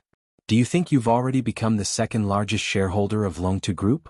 Do you think you've already amassed billions of assets and that you won't be able to finish spending it even if you lie down for the rest of your life? I've never thought about this. Before they gave you the shares, they had already signed a share expansion plan. They sold a large part of the company's shares to Jiangzhuliu's shell company, and what they got back was just some negligible checks. When you go to take over the company, the cruel reality will slap a little girl like you who doesn't care about worldly affairs to the ground. What's more hateful is that although they can't change the technology patents that belong to your father, they sold the core technology of these patents to another energy company that they founded. The core assets of Longtu Group are already under their control. If they want to turn against them, they can just leave at any time. Do you think they'll pin all their hopes on your father's patents? Do you think Qiang Long Tan is really as modest as he portrays himself to be? A dog that bites doesn't bark. Qiang Long Tan is a wolf dog that can throw you to the ground, tear off your flesh piece by piece and swallow it into his stomach. Not only will he eat your flesh, but he will also drink your blood, pull out your tendons and boil your bones into soup. He's a calculative person. Every inch of your body will be fully used by him. He's a demon. There's nothing in this world that he can't do. I know, Lu Chaoga said. Ani, I know all that you've said. Chapter 175. Do you know? The woman's voice suddenly rose. It was sharp and hoarse, like the sound of a sharp object cutting through gauze. You know everything. Why are you hesitating? He wants to eat your flesh, so you have to eat his flesh. He wants to drink your blood, so you have to drink his blood. Before he turns your bones into soup, you have to pull out his bones one by one and put them into the pot to make soup. Defeat him, kill him. Lu Chaoga, this is what you have to do. This is your responsibility. This is your destiny. Think about your parents, think about the life you have been living all these years, think about your patience and sacrifice. The woman suddenly turned around, pointing at her face and roared, "Think about my face. Lu Chaoga, shouldn't you do something for us?" What kind of face was that? It was not an exaggeration to say that it was full of holes. There were some parts where there was no flesh at all, only a piece of black bone that made people want to vomit. She had no hair and a part of her scalp was burnt. It was wrinkled like craft paper. It looked like it had been scalded by boiling water or roasted by fire. She had no eyebrows, loose eyelids and wrinkles. Her eyes were ruthless, cold, angry and hateful. There was nothing positive in them. You could not see her age, but you would suspect that she must be a monster that crawled out from hell. Lu Xiaoga did not dodge, nor did she avert her gaze. She looked at the woman standing in front of her. Her eyes were full of sympathy and love, and an indescribable attachment. This was her aunt, the only family she had left in this world. Wang Li was originally a beautiful woman like her mother. Because of the tragic death of Lu Xiaoga's parents, She did not go to the United States, nor did she go to any other place. She did not die. She should have died. On the way back she did not know what happened, but she fainted. When she opened her eyes, she was trapped in a sea of fire. Her hair was burned off, her scalp was burned, and her face was disfigured. She should have turned into a piece of charcoal, not even a piece of charcoal, but a pile of dust that no one knew what kind of creature she was. However, there was always a way out. She didn't have time to repair it, so the unlocked rear door saved her life. After she got out of the car with flames all over her body, the car she was in exploded. She believed that it was all Qiang Longtan's doing, so she began her arduous journey of revenge. She escaped alone and did not contact Lu Chaoga, who had been adopted by Qiang Longtan. She was accumulating her strength and waiting for an opportunity. Under her manipulation from behind the scenes, they finally won the first victory. I haven't forgotten. How could I forget? Lu Chaoga said with a moved expression. When you suddenly picked me up from school and told me that my parents would never come back, when you hugged me and cried, when I lived alone in that strange family of the Jiang family, when I was almost driven crazy by that kind of life, when I went to the United States to look for you but could not find you, when I was alone for countless festivals. I have been working hard. Only then did the woman calm down a little. She looked at Lu Chaoga and said, "What are you going to do next?" As you said just now, the Jiang family has made preparations. On the surface I have obtained the shares of the company, but in fact what I have obtained is very limited. The shares have been diluted and the core patented technology has been leaked. Most importantly, the Longtu Group has been run by Qiang Longtan for many years. Everyone from the top to the bottom is his people. If I go in, I will just become his puppet. It is meaningless. In order to test the loyalty of his subordinates, that hypocrite Jiang Longtu created a culture of borrowing books. Other than the dead Lu Jing, almost all the middle and upper management of the Longtu Group have borrowed books from Qiang Longtan. These people are directly or indirectly showing their support to Qiang Longtan. The woman said coldly, Longtu Group is under his control. Even if your father is alive, I'm afraid he will not be able to make a sound in Longtu. This is also not the reason for us to cooperate with him. Lu Chaoga finally voiced out her concern. If the wolf is chased away by the tiger, what about the tiger? Then tell me, what should we do? The woman snorted coldly. Without their help, do you think I, a woman, can live to this day? Without their help, do you think we can force the father and son of the Jiang family to this state? If not for them, do you think we can win this time? Lu Chaoga, I know that the human heart is sinister. However, I know that only by staying alive will we have a chance. As long as we are alive, there will be a chance. There will always be a chance. Lu Chaoga was silent. She understood her aunt's way of doing things, but she could not accept it. Because those people were too cunning. They could lift you up right now, but they could also step on you right now. Besides, they have spent so much money and energy to help you. Don't tell me they don't have any ulterior motives? When their positions are switched, when they turn their guns to the outside world, how will she and her aunt face such danger? The father and son of the Jiang family must be eliminated, but it is not enough to rely on our strength. Aunt continued. We need external help, we need to attract more hatred to them. They must die. Aunt looked at Lu Chaoga and said, I believe you can do it. You must do it too. Lu Chaoga, don't let us down. Now is the best chance. If you are disappointed this time, it will be a lifetime of despair. Fang Yen walked to the school gate and saw Baldi arguing with two girls, his face red. Didn't I say it before? You say you are teacher Fang Yan's students, then let teacher Fang Yen come out. I don't see teacher Fang Yen, so of course I can't let you in. If all the girls say they are teacher Fang Yan's students and then enter Rosefinch Secondary to see teacher Fang Yen, won't the school be in chaos? Teacher Fang Yen doesn't have that much time to receive you. Fang Yen was about to cry. He wanted to rush up and say, Brother Baldi, if there are beautiful girls who say they are my students and want to come in to see me, you must let them in. Wasn't a teacher's duty to protect students and provide them with all kinds of knowledge? He was not afraid of trouble and he had time. I just called teacher Fang Yen, didn't you hear it? Let me show you the number on my phone. Don't tell me it's fake? Yuan Lin said angrily, Fang Yen is not a big star, is it necessary for us to pretend to be brainless fans to see him? That's right. Jiang Qin, who was carrying a red backpack, echoed. When I met teacher Fang Yen, I didn't even know where you were. Fang Yen is my good friend, a very very good friend. Do you know that? After a pause, Jiang Qin looked at Yuan Lin angrily and said, Yuan Shaolin, you must give me an explanation. Why is Fang Yan's number on my phone fake, but your number can get through? Yuan Lin laughed and said, That's your phone, how would I know it can't get through? Could it be that you remembered the wrong number? Don't think I don't know your tricks. You want to steal my man, Mr. Fong? Yuan Lin inadvertently saw Fang Yen behind her and hurriedly greeted Fang Yen. Don't pretend to be mysterious. I haven't finished speaking, you want to steal my man? As soon as Jiang Qin turned around, she saw Fang Yen standing behind her with a smile. Her cheeks quickly turned red and she immediately said, Sister will give it to you immediately. I won't steal those stinky men with you. Yuan Lin felt that she was being used by her best friend. Fang Yen looked at Jiang Qin and Yuan Lin, who were still wearing their school uniforms, and asked, You two girls didn't go home after school, why did you come to my place? Jiang Qin hadn't recovered from the shyness just now. She said with a red face, My language has been declining recently, and there are a lot of questions that I can't do. I can't understand what the teacher is saying. I want to find Mr. Fong to tutor me. Me too, me too. Yuan Lin nodded again and again. Do you really want a tutor? Fang Yen asked with a smile. Of course. Jiang Qin bit the bullet and said. We even brought the tuition fee. Yuan Lin, open your wallet and let him see. Why do you want to open my wallet? Yuan Lin asked. Because I don't have money. Jiang Qin said frankly. So, Yuan Lin had to open her branded wallet and showed the thick stack of bills to Fang Yen. It meant, don't be afraid, I have money, enough to support you for a few days and nights. Hurry up and put away your wallet. Fang Yen said with a frown. Yuan Lin, don't carry so much cash with you when you go out next time. Why do you, a student, carry so much money? You're adding a lot of danger for no reason. Okay.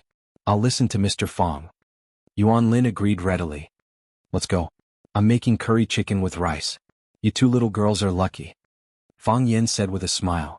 Baldy trotted to Fang Yen and said, Mr. Fong, are they really your students? Yes. Fang Yen said. I don't think so, Baldy said. I'm worried that they're approaching you with ulterior motives. I want to apply to the captain to protect your safety. Fang Yen shook his head helplessly and said, Baldy, if you want coffee with rice, just say it. I didn't mean that, I didn't mean that. Baldy's thin face turned purple. If you have extra, I'll get a bowl. When Fang Yen walked back to his courtyard with Jiang Qin and Yuan Lin, Fang Yingying and Fang Haohan, who were practicing martial arts in the courtyard, had their eyes lit up instantly. Fang Yingying gave Fang Haohan a look, and then the two secretly played rock-paper-scissors to guess the winner. Chapter 176. Fang Haohan used scissors and Fang Yingying used rock. Rock smashed scissors and Fang Yingying won this round of the competition and had the priority to choose the beauties. His chubby face was full of smiles, and he walked in front of Jiang Qin and Yuan Lin with his most charming appearance. Before he could open his mouth to speak, the two little girls bowed to him politely and shouted, Hello, uncle. Uncle, uncle. Fang Yingying's big face was pale. However, as a man he must always maintain a gentleman's demeanor. Maybe there was a glimmer of hope at the end of the tunnel? The most important thing was, didn't the little girls nowadays like older uncles? Only uncles had great competition. Therefore, Fang Yingying endured the pain on his face and smiled at Jiang Qin and Yuan Lin. Hello, two beautiful little girls. Look, what a gentle and appropriate response. Uncle, you look like Garfield. Yuan Lin giggled and said. Oh, surprised face. Garfield? How did I become Garfield? Which part of me looks like Garfield?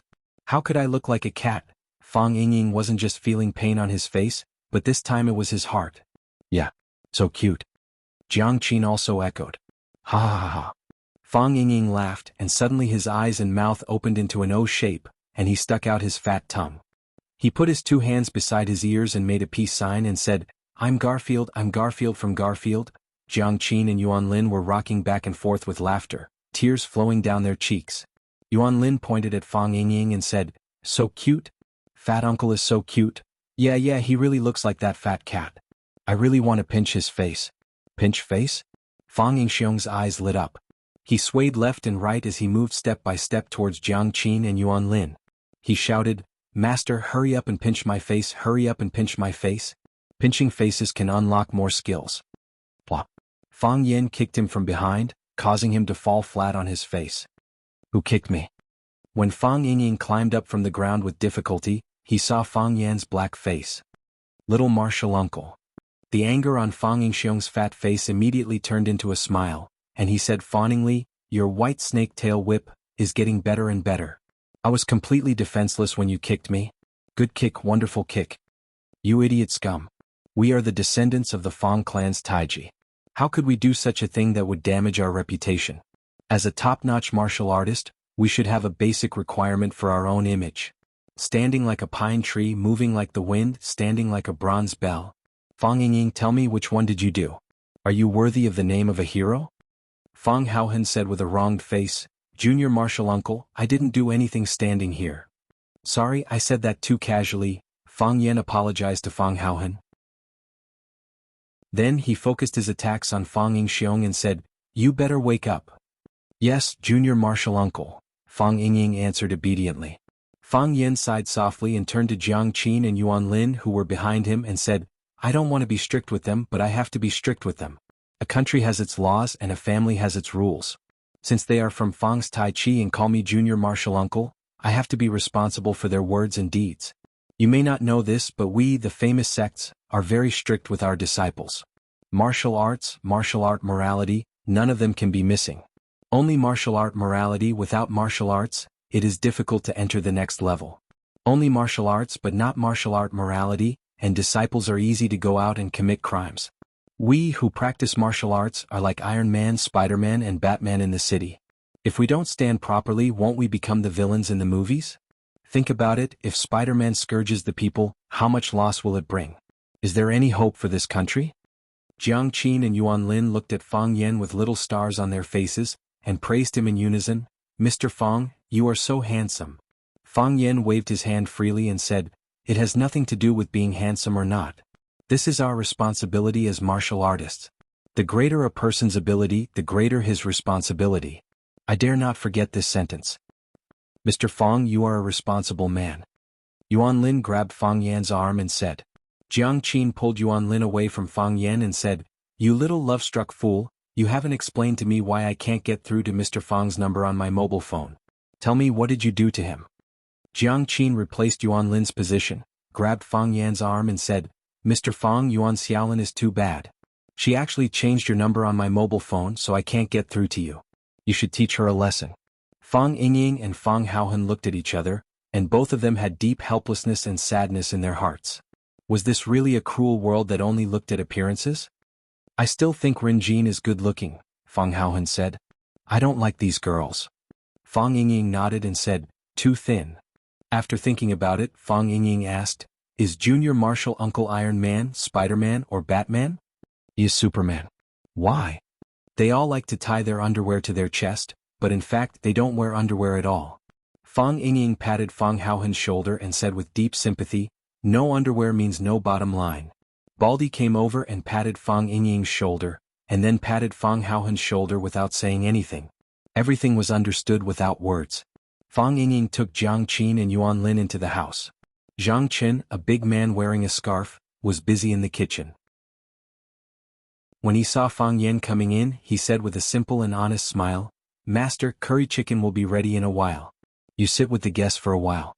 Fang Yan seriously corrected Zhang Chen's way of addressing him and said, Zhang Chen, how many times have I said that we are brothers? My kung fu is better than yours and my cultivation is higher than yours, but this is not the reason why I can be your master. Master, I will definitely make you accept me as your disciple, Zhang Chen said with a determined face. Whether it's 1 year or 2 years, 10 years or 20 years.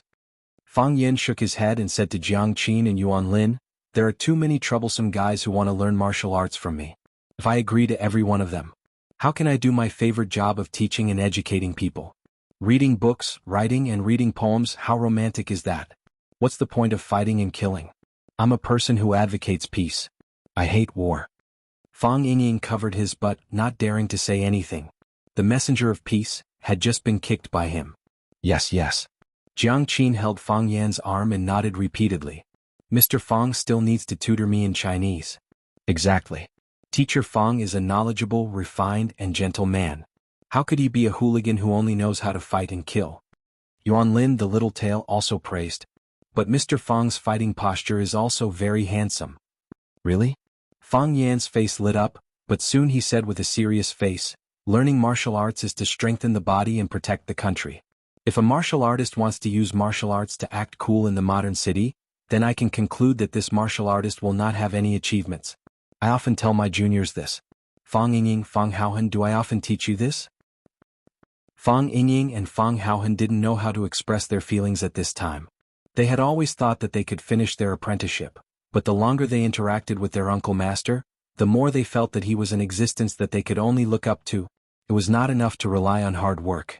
Shamelessness was something that required talent. After a pause, Fang Yin said to Zhang Qin, who was standing on the side, "I'll teach you some moves after dinner."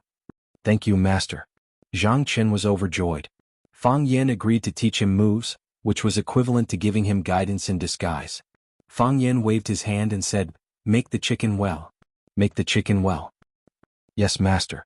Zhang Qin held back his laughter and turned to concentrate on making coffee chicken. Fang Yin sat down on the sofa in the living room and said, "Didn't you two want to ask me some language questions? Before dinner is ready, take out your textbooks. If there's anything you don't understand, I'll explain it to you." Fang Yin was a language teacher and Jiang Qin and Yuan Lin were both students. He really wanted to help them improve their language scores. The midterm exam for junior high school was coming soon. If he could help them solve a few difficult problems and improve their scores in the exam, then Fang Yin felt that their trip was not in vain. "Do you really want to teach?" Jiang Qin said with a bitter face. "Yeah. Why don't we learn after dinner?" Yuan Lin also refused to learn. "We'll learn now," Fang Yin said with a serious expression. "You're students and the primary goal of a student is to learn. Don't think about other messy things." Jiang Qin and Yuan Lin looked at each other, feeling a little down. Mr. Fang's words had a hidden meaning. "Take out your language textbooks," Fang Yin said. The two girls unwillingly took down their school bags and rummaged through them. 1 second, 2 seconds, 1 minute, 2 minutes.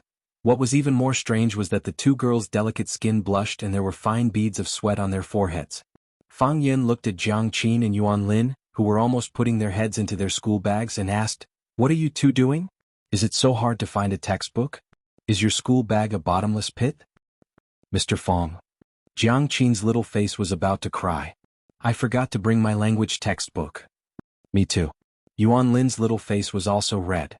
"I clearly put my language textbook in my school bag after school. How did it disappear?" Chapter 177. Jiang Qin and Yuan Lin lowered their heads and blushed as they stood in front of Fang Yin, like two children who had done something wrong. Fang Yin looked at them thoughtfully and didn't speak for a long time. Fang Yin didn't speak and the atmosphere became more and more awkward. Jiang Qin was angry and felt that they couldn't go on like this, or they would be more and more passive. She couldn't let Fang Yin think about it in peace. If he figured out their intentions for coming here, how embarrassing would that be? So Jiang Qin raised her head and pretended to stare at Fang Yin fiercely and said, "What? We didn't mean it. We originally wanted to ask you to help us with our language lessons. Do you think we're here to see you? In your dreams?" Yes. I also brought tuition fees." Yuan Lin wanted to rummage through her wallet as she spoke. Okay. Fang Yin waved his hand and said, "Don't rummage through your wallet." "I believe you." Jiang Qin was stunned for a moment. She looked at Fang Yin and asked, "Do you really believe us? What can I do if I don't believe you? I don't dare to bully the butcher's daughter." Jiang Qin chuckled and raised her head proudly. She said, "It's good that you know. I'm the butcher's daughter." Yuan Lin looked at Jiang Qin and was very envious that she had a butcher's father. Fang Yin pointed to the sofa opposite them and gestured for them to sit down. He said, "If you don't understand anything, you can ask me now." Jiang Qin and Yuan Lin looked at each other and shook their heads. Both of them were ranked in the top few in the whole school. They were the top students that the teachers paid special attention to. If they had any questions that they didn't understand, they didn't need to say anything.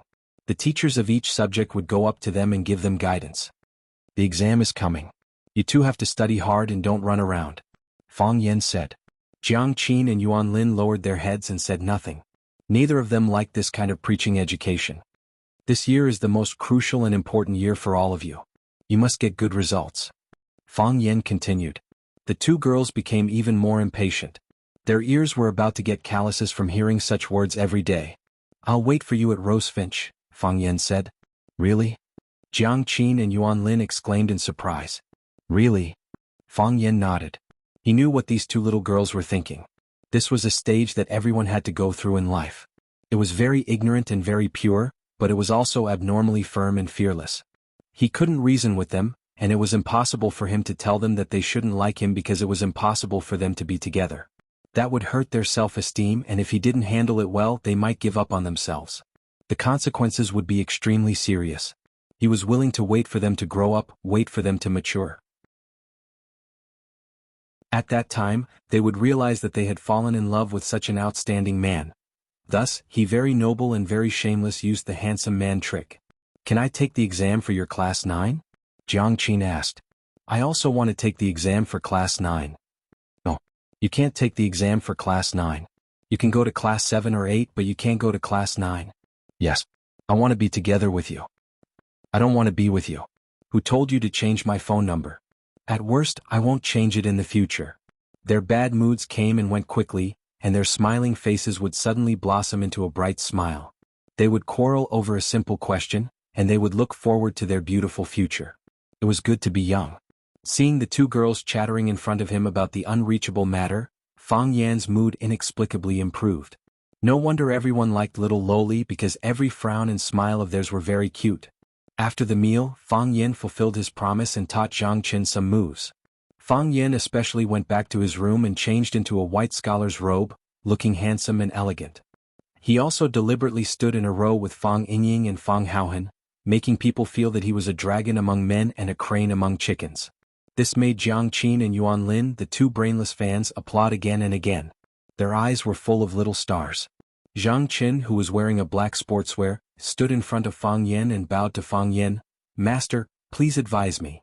Fang Yan nodded and said, "You attack me." "Okay." Jiang Qin agreed. He clenched his fists and sank his chi into his dantian. After a roar, his whole body pounced towards Fang Yan. A fist smashed towards Fang Yan's chest. Speed, strength, angle. The three were all together, three became one. For Jiang Qin to be able to establish such a great reputation in Huaqing, he indeed had his outstanding points. The wind from the fist was fierce, wrapped with a strong wind. "Bah!" Jiang Qin screamed. Jiang Qin's momentum was too shocking, and his fist was too frightening. She was worried that he would hurt her. Mr. Fang. Fang Yan stretched out his hand, then stretched out his palm and lightly flicked. After Jiang Qin spun on the spot, his attack missed. "Who?" Jiang Qin and Yuan Lin both let out a sigh of relief at the same time. Fang Yingying came over and said as if he already knew this would happen, "Don't worry, Junior Martial Uncle will be fine." "I know." Jiang Qin nodded. "But what if Mr. Fang is hurt? It's inevitable to get hurt in a martial arts competition." "We didn't say that Uncle Zhang is not allowed to get hurt," Jiang Qin said innocently. "Did you forget?"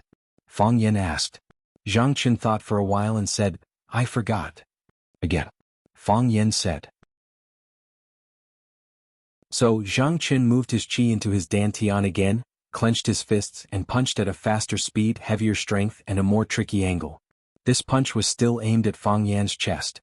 Fang Yan hid one hand behind his back. When Jiang Qin rushed in front of him, he stretched out his right hand lightly. Similarly, he stretched out his hand and then gently flicked. Jiang Qin's hands and feet seemed to be entangled by an irresistible force, and his body fell backward involuntarily. Plop. Jiang Qin fell to the ground on his buttocks. "Good, good." Jiang Qin and Yuan Lin applauded. "Mr. Fang is so handsome." "Did you forget?" Fang Yan asked again. Jiang Qin closed his eyes and thought for a while, then said, "I forgot." Again. Fang Yan said. He still hid one hand behind his back and stood tall, waiting for Jiang Qin to take the initiative to attack him. Jiang Qin rushed over again. A probe and a flick. Plop. Jiang Qin's body was hit and flew out, crushing a pot of pink orchids in the corner. Fang Yan raised his eyebrows but asked calmly, "Did you forget?" Jiang Qin climbed up from the ground with difficulty and said, "Master, I forgot." The smile on Fang Yan's face froze. It was as black as the curry chicken he ate that night. "Master." Jiang Qin looked at Fang Yan cautiously. Was there something wrong with his answer? There was no reason. This was the standard version of the answer. When he was a child, he had seen the Heaven Sword and Dragon Saber.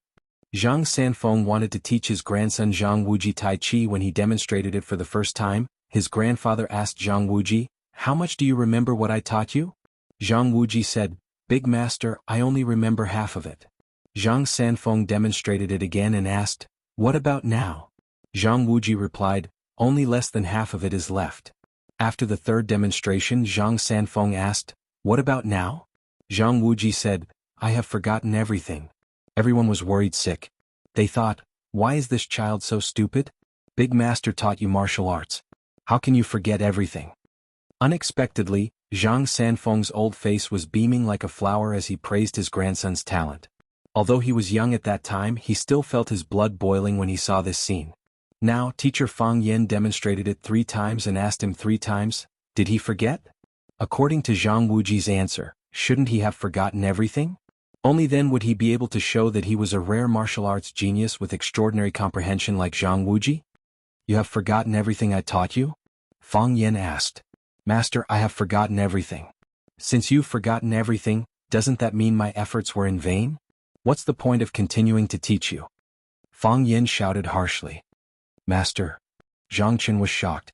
Aren't we learning Tai Chi? It's Tai Chi. Tai Chi doesn't focus on moves, only on conception, right? Fang Yan's black face became darker. He suppressed his anger and said, Tai Chi doesn't focus on moves, only on conception, but that is when your moves have been perfected.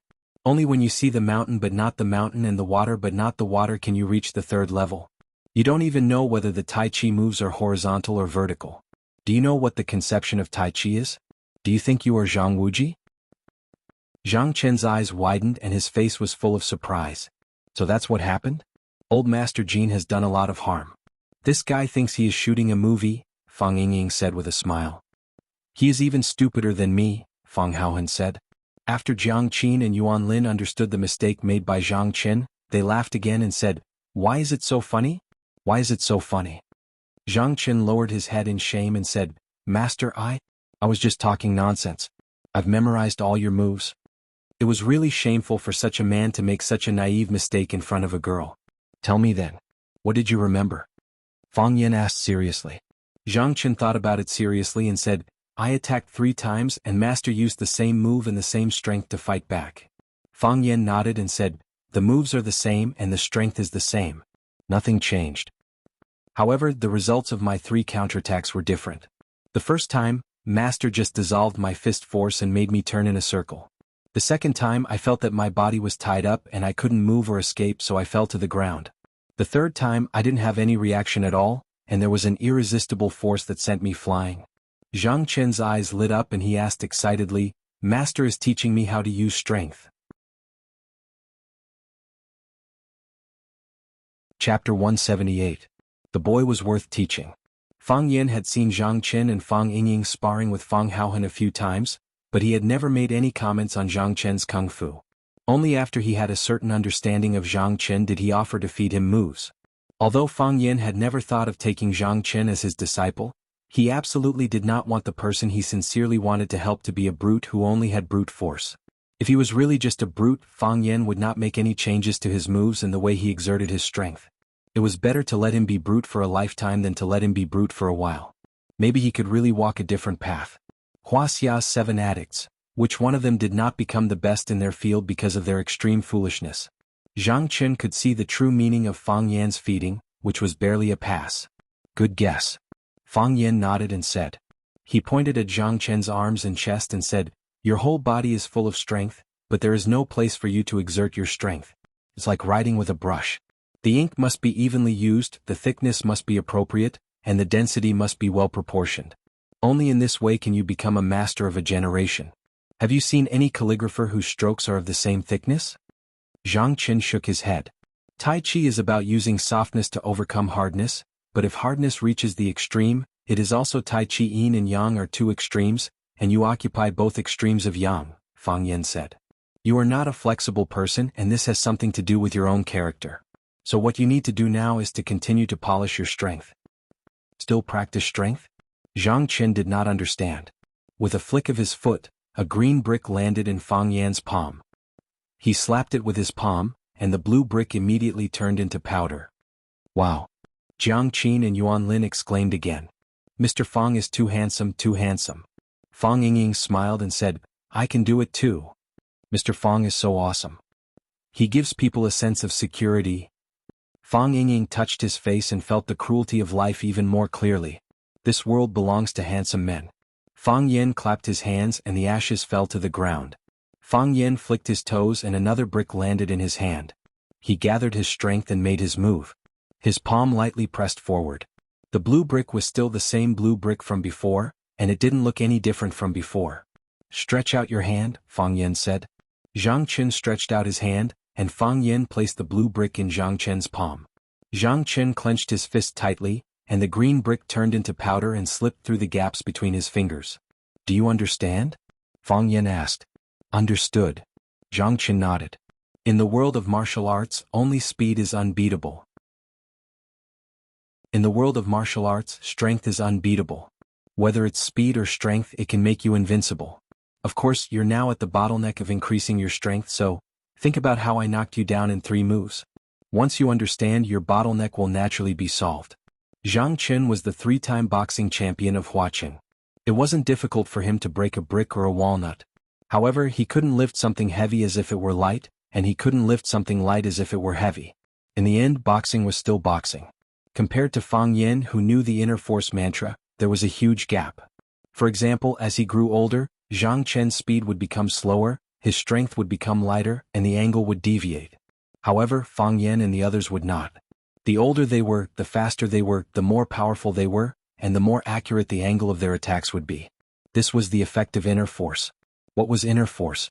That was a well.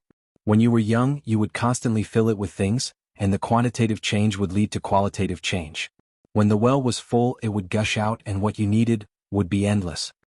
"Thank you, master." Zhang Chen grabbed a handful of brick dust and said with a serious expression. Fang Yen waved his hand and said, "Didn't I say it before? We're brothers, so don't call me master." Fang Yen turned to look at Jiang Qin and Yuan Lin and said, "Let's go. I'll send you to the bus station. You have to go back too." The 2 girls looked unhappy, but they knew they couldn't stay here for the night. They carried their backpacks and walked out of the school with Fang Yen. After Fang Yen walked away, Baldy walked to the ground and picked up a brick. He shouted, "Break." The brick was intact. There wasn't even a crack, let alone break. Baldy wasn't convinced. He held the brick with both hands and shouted, "Break." The brick was still the same brick. Of course, it wouldn't break just because he shouted. Baldy was shocked. He looked at Fang Yingying and Fang Haohan and asked, "Is this brick real?" Fang Yingying sneered and said, "Do you think it's a prop brick?" Baldy laughed and said, "I thought Mr. Fang deliberately used this to coax young girls. I did it when I was young." Seeing Fang Yingying and Fang Haohan's murderous eyes, Baldy said quickly, "I have to go on duty too. I'm busy." He waved his hand randomly and escaped from this frightening courtyard. Fang Yen walked in front, and Jiang Qin and Yuan Lin followed reluctantly. "Mr. Fang, can I still come to see you?"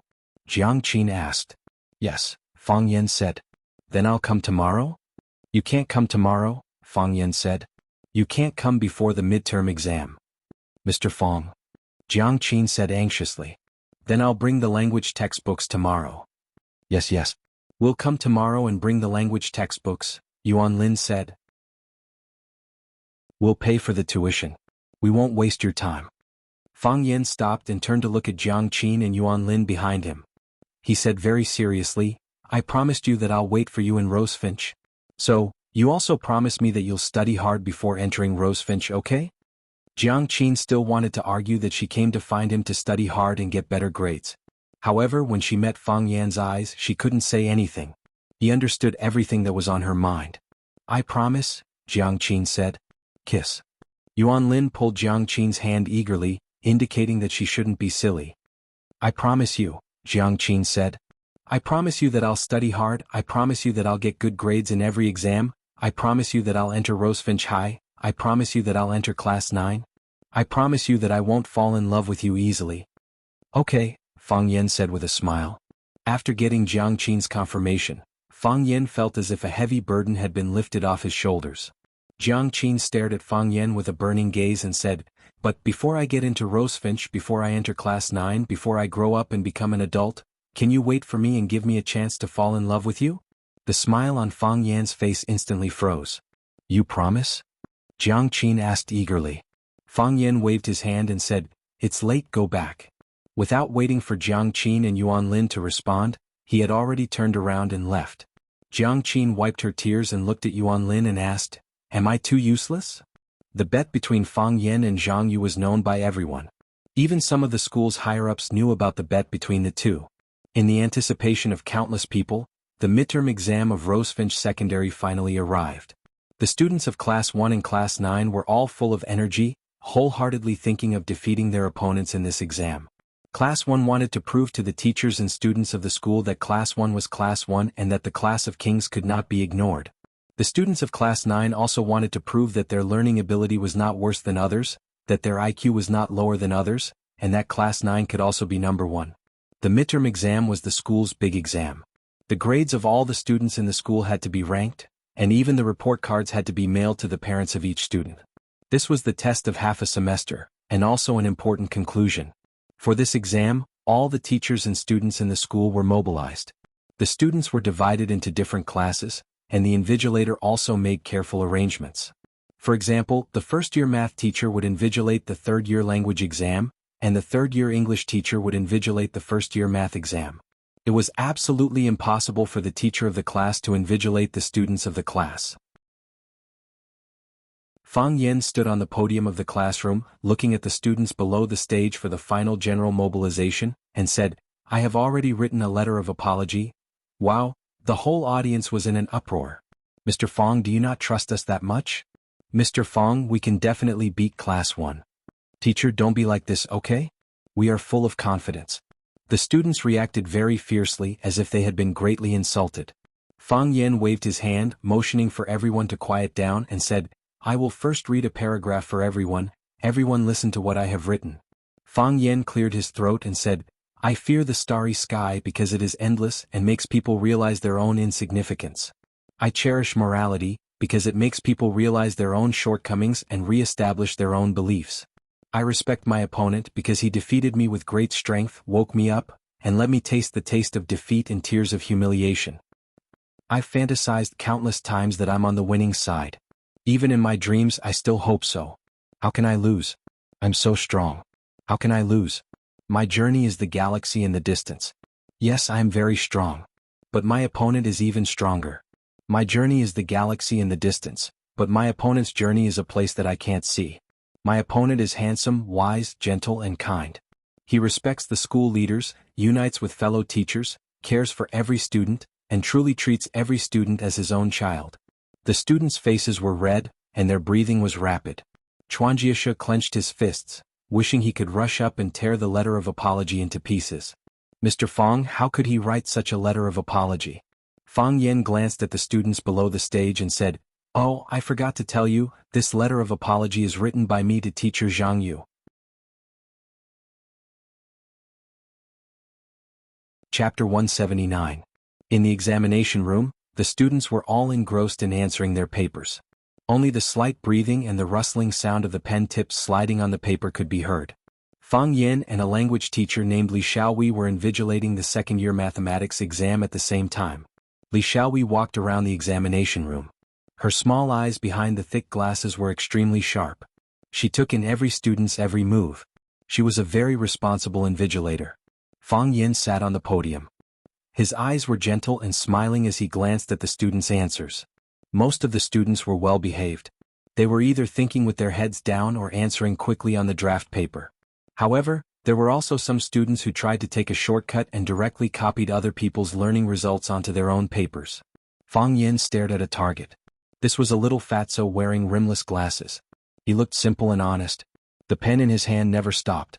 However, from time to time, he would raise his head to look at Fang Yen or glance at Li Xiaowei's position.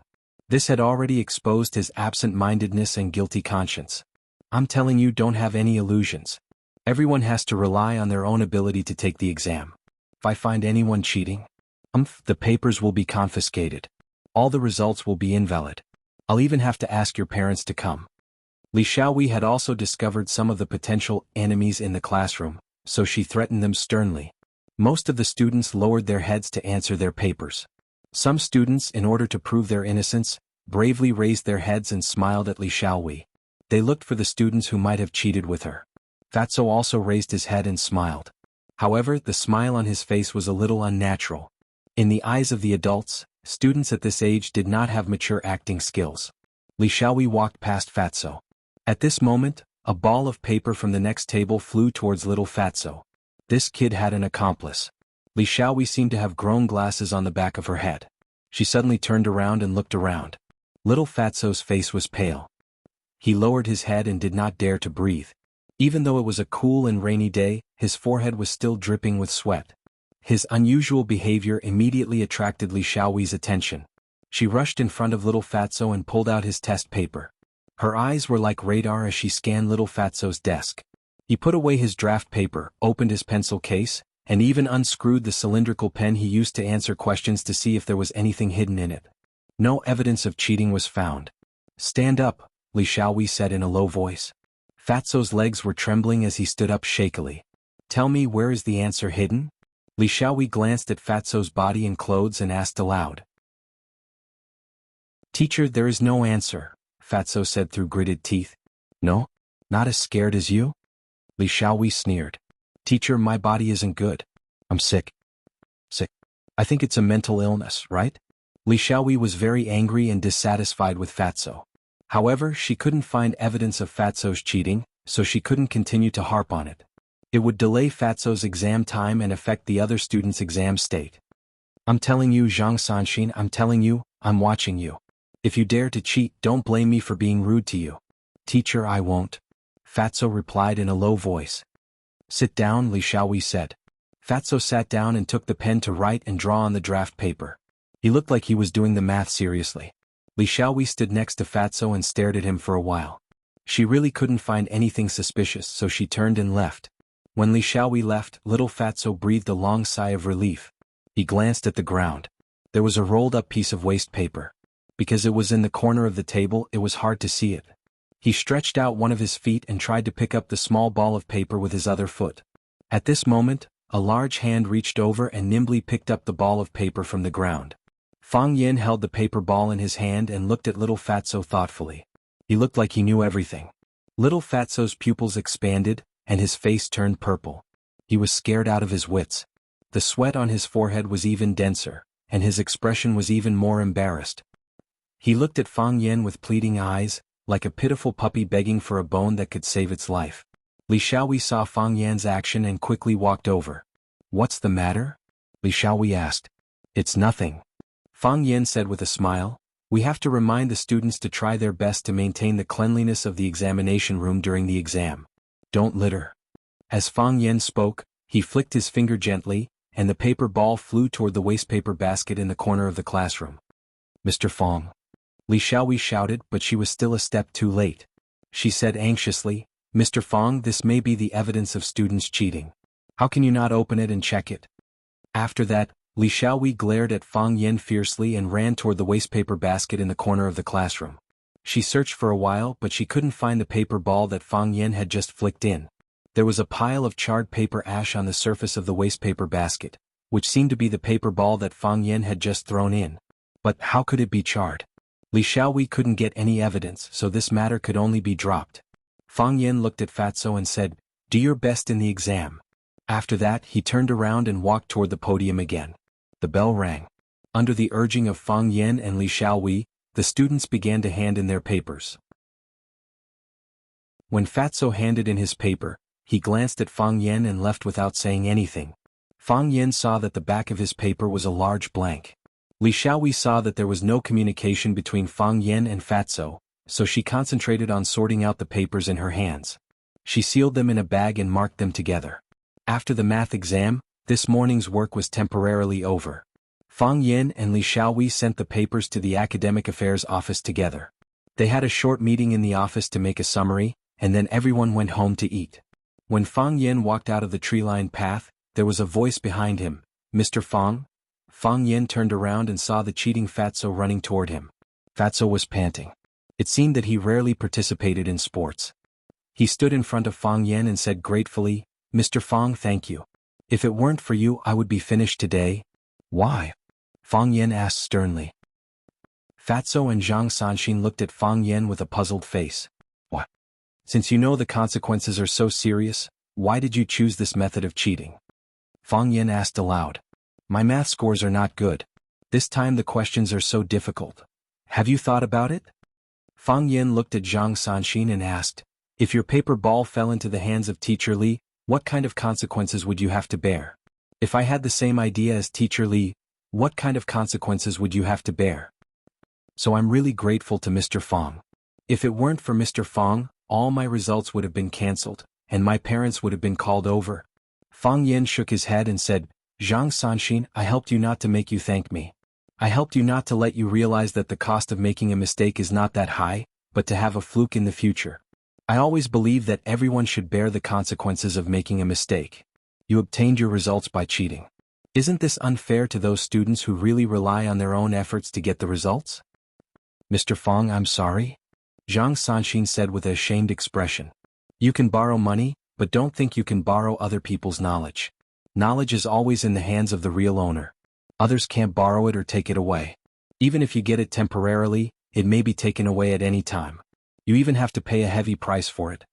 Fang Yen looked at Zhang Sanxin and said, as a teacher, compared to your previous cheating behavior, I prefer the blank paper you handed in later. You may not have good results, but you prove that you are very honest. Honesty is also a very important advantage, even more important than getting good grades. Fang Yen patted Zhang Sanxin's shoulder and said, take care. After that, Fang Yen turned and left. Zhang Sanxin stood in the same place and looked at Fang Yan's departing figure. There was something in his eyes that he didn't have before. Mr. Fang, thank you. Zhang Sanxin murmured. Enemies don't meet unless they meet. When Fang Yen walked to the small door to enter the teacher's living area, he happened to meet Zhang Yu, who was also preparing to go home.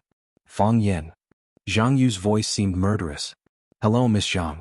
Teacher Zhang, are you preparing to return home for dinner? Fang Yen asked with a chuckle. Fang Yen, you are shameless. Zhang Yu shouted angrily, you didn't win and I didn't lose. Why do you have to read the apology letter to me in the classroom in front of the students? What? Fang Yen thought about it and said, I didn't say that I couldn't read it before the bet. You also know that my writing isn't good. I'm afraid that if I don't write well, I'll embarrass Teacher Zhang. A good horse needs a good saddle. Teacher Zhang is a great scholar of our Vermilion Bird Academy. Even if he were to apologize to someone, the letter of apology should be written with great literary talent. How do you know that I will lose? Why isn't it you who will lose? Zhang Yu was really angry. Fang Yen, I tell you, you will lose. When the time comes, don't blame me for not giving you face. Miss Zhang, you and I are both teachers. A teacher should act like a teacher. I believe that Miss Zhang will not do anything too excessive. Fang Yen said with a gentle smile.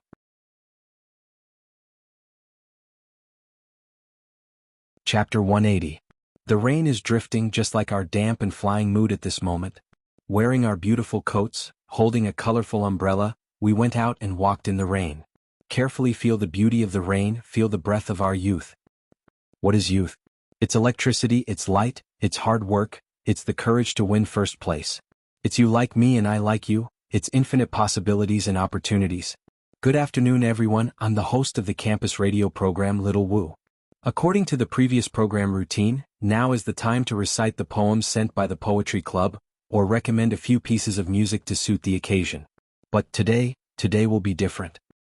We all know that two extremely popular language teachers in the school once made a bet, betting which class's language scores would be higher. The loser would have to recite a letter of apology provided by the winner on the campus radio program. I don't know if everyone is looking forward to this, but personally, I'm looking forward to it. Wow, the whole school was in an uproar. It was after school, and the students were either preparing to go home or walking back to their dorms. Hearing the campus radio program from the school loudspeaker, everyone couldn't help but stop or smile knowingly. Oh my God, are they really going to recite the letter of apology on the radio? That's so embarrassing. A girl with long hair and the demeanor of a goddess exclaimed. Isn't that right? If it were me, I wouldn't do such a thing. The round-faced girl next to her echoed. You don't know, right? The gossipy guy wanted to please the two girls, so he pretended to be mysterious and said, it's said that because of this matter, the school leaders specially found the two teachers, Fang Yen and Zhang Yu, to mediate, but both of them didn't accept the mediation. They must insist on going according to the previous content of the competition. What a character. I like it. Exactly. The demeanor of a scholar. Then let's welcome Teacher Zhang Yu. Teacher Zhang Yu, can you say hello to the students? The voice of the host, Little Wu, continued to resound in the campus through the campus radio. Silence. There was no sound from the radio for a long time. Miss Zhang. Little Wu reminded. Seeing that Zhang Yu was still unwilling to speak, little Wu hurriedly explained, Miss Zhang is brewing her emotions, please wait a moment. I'm Zhang Yu. Zhang Yu's hoarse and dull voice finally came out from the broadcast. A single sentence from Kiran sent the whole Rosefinch High into an uproar. Heavens, Teacher Zhang Yu really came to apologize? Shouldn't it be Fang Yan? Fang Yan is teaching Class 9. How could Class 9 possibly surpass Class 1? The 9th class is really impressive this time. I apologize to Teacher Fang Yan with utmost sincerity and humility. I was wrong. I severely underestimated Teacher Fang Yan's ability and the strength of Class 9 students. I am Mosquito, Teacher Fang Yan is Jiao Long. I am a flashlight, Teacher Fang Yan is the big sun.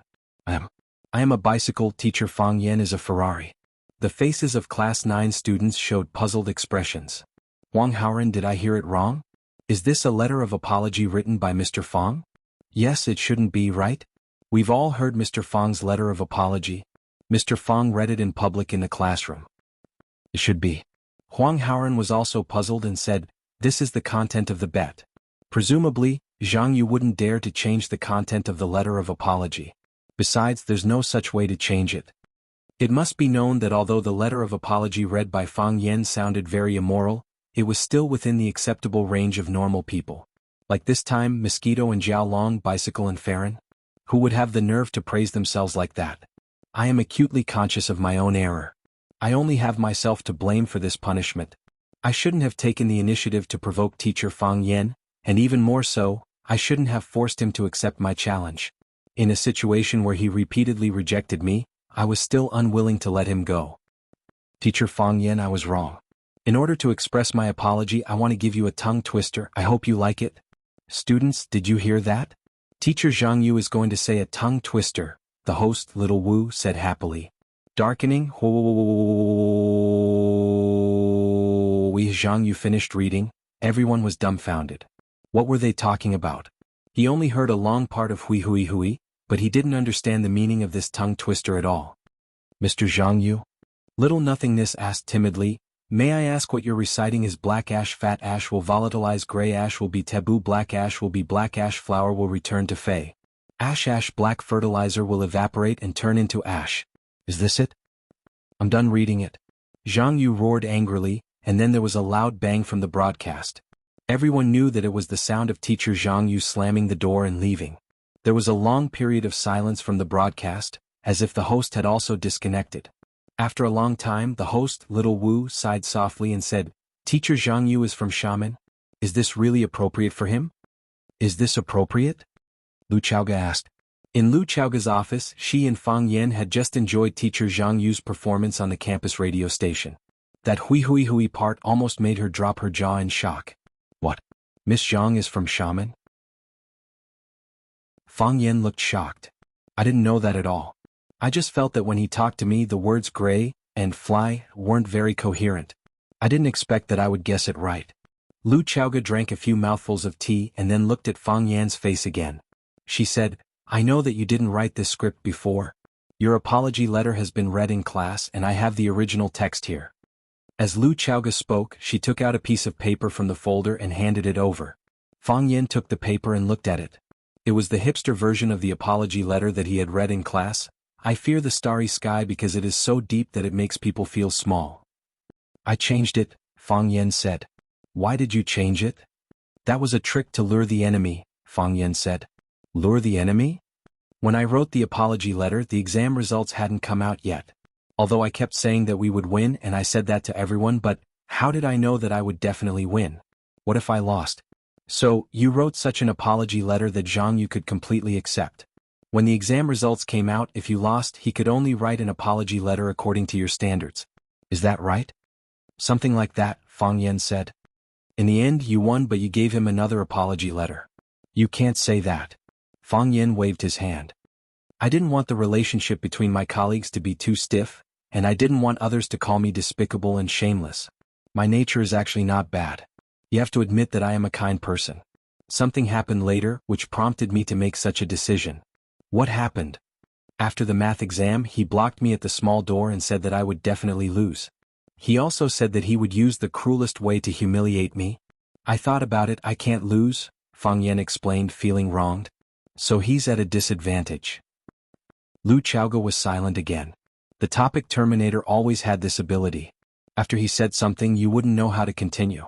You don't think that I am a vicious person, right? Fang Yin asked cautiously. No, Lu Chaoge said. That's good. Fang Yin was happy again. It was very difficult for me to make such a decision. I hesitated for a long time and wrote 2 notes to draw lots. Finally, I decided to choose this apology letter. Of course, I didn't ask teacher Zhang Yu to report his 3 measurements in the apology letter. This is already a very kind act, right? Because his 3 measurements are really terrible. Fang Yin. Lu Chaoge interrupted Fang Yan's topic. If she let him continue he would become a national hero. Go ahead.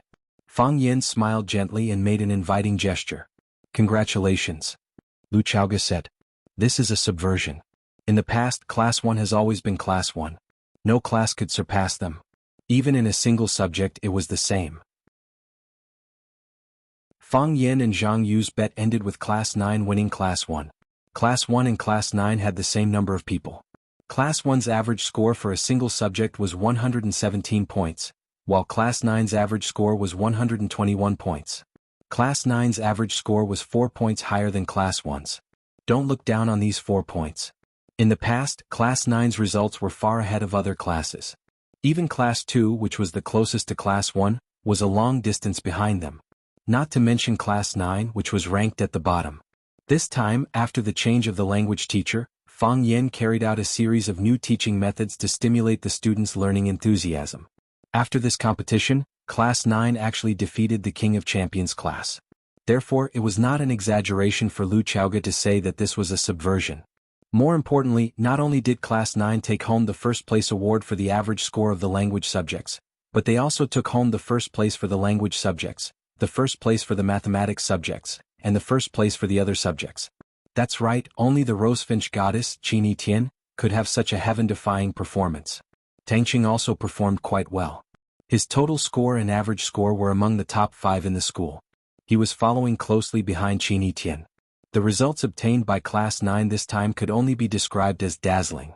Through this battle, the sarcasm, doubts, and blows that some of the senior teachers in the school had towards Fang Yin had all vanished into thin air. Fang Yin had become Rosefinch Secondary's true idol and ace teacher. Chapter 181. No one disliked compliments and Fang Huohuo was no exception. He looked at Lu Chaoge, his handsome face slightly embarrassed, and said, "Actually, it's not a big deal. I just achieved a little bit of extraordinary results in an ordinary position."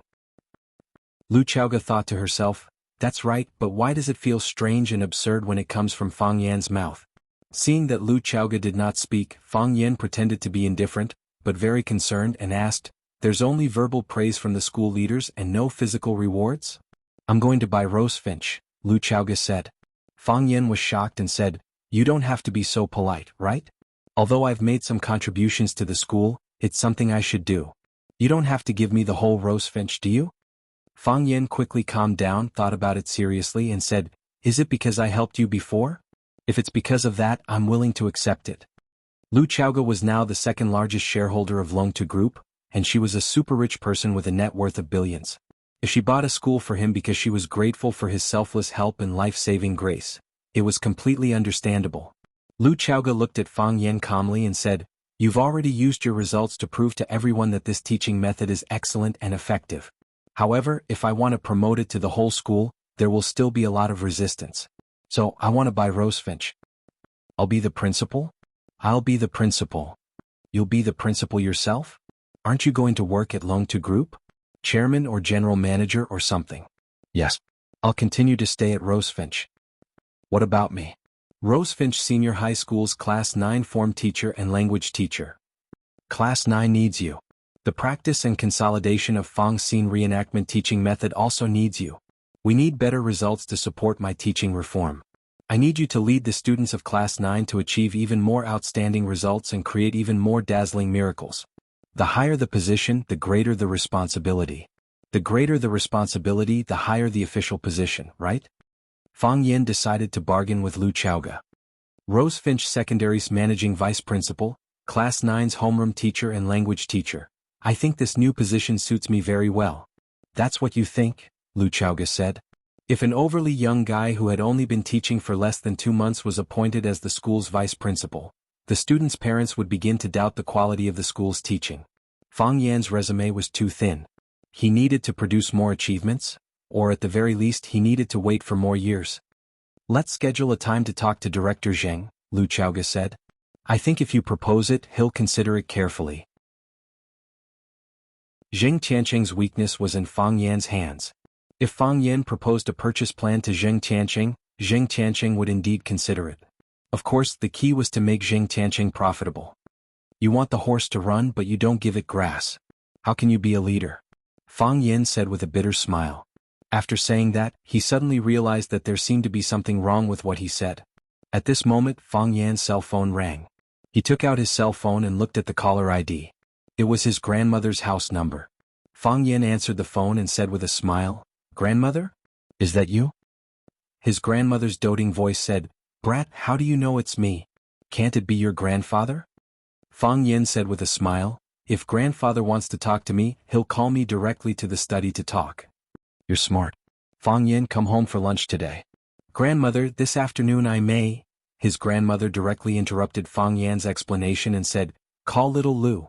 I haven't seen her for a few days and I really miss her. Is the injury on her leg all right? Little Lu is usually busy with work. You have to take care of her and don't let her fall or hurt herself. You can talk to her directly." Fang Yan handed over the phone and said to Lu Chaoga, "My grandmother wants to talk to you." Lu Chaoga took the phone and a rare smile appeared on her face. Her voice also became soft and charming. She said, "Grandmother, are you looking for me?" Fang Yan was speechless as he looked at Lu Chaoga, who was chatting with her grandmother in a low voice. He wondered if there was any misunderstanding between them. The negotiation was very successful. Lu Chaoga bought all of Zheng Tianqing's shares of Rosefinch High School at a premium of 20%. Zheng Tianqing looked at Fang Yan and said with a sigh, "I've seen you twice and I've lost twice. I, Zheng Tianqing, have never been so passive in my life. Fang Yan, you're my nemesis." Fang Yan waved his hand with a smile and said, "The first time was not Director Zheng's loss but young Master Zheng's. This time it's not Director Zheng's loss but Director Zheng's win. Who would refuse a person who gives them money?"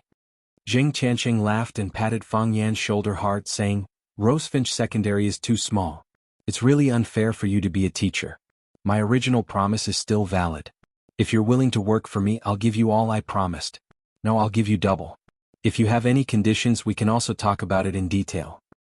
To be honest, Director Zheng's conditions made me very tempted.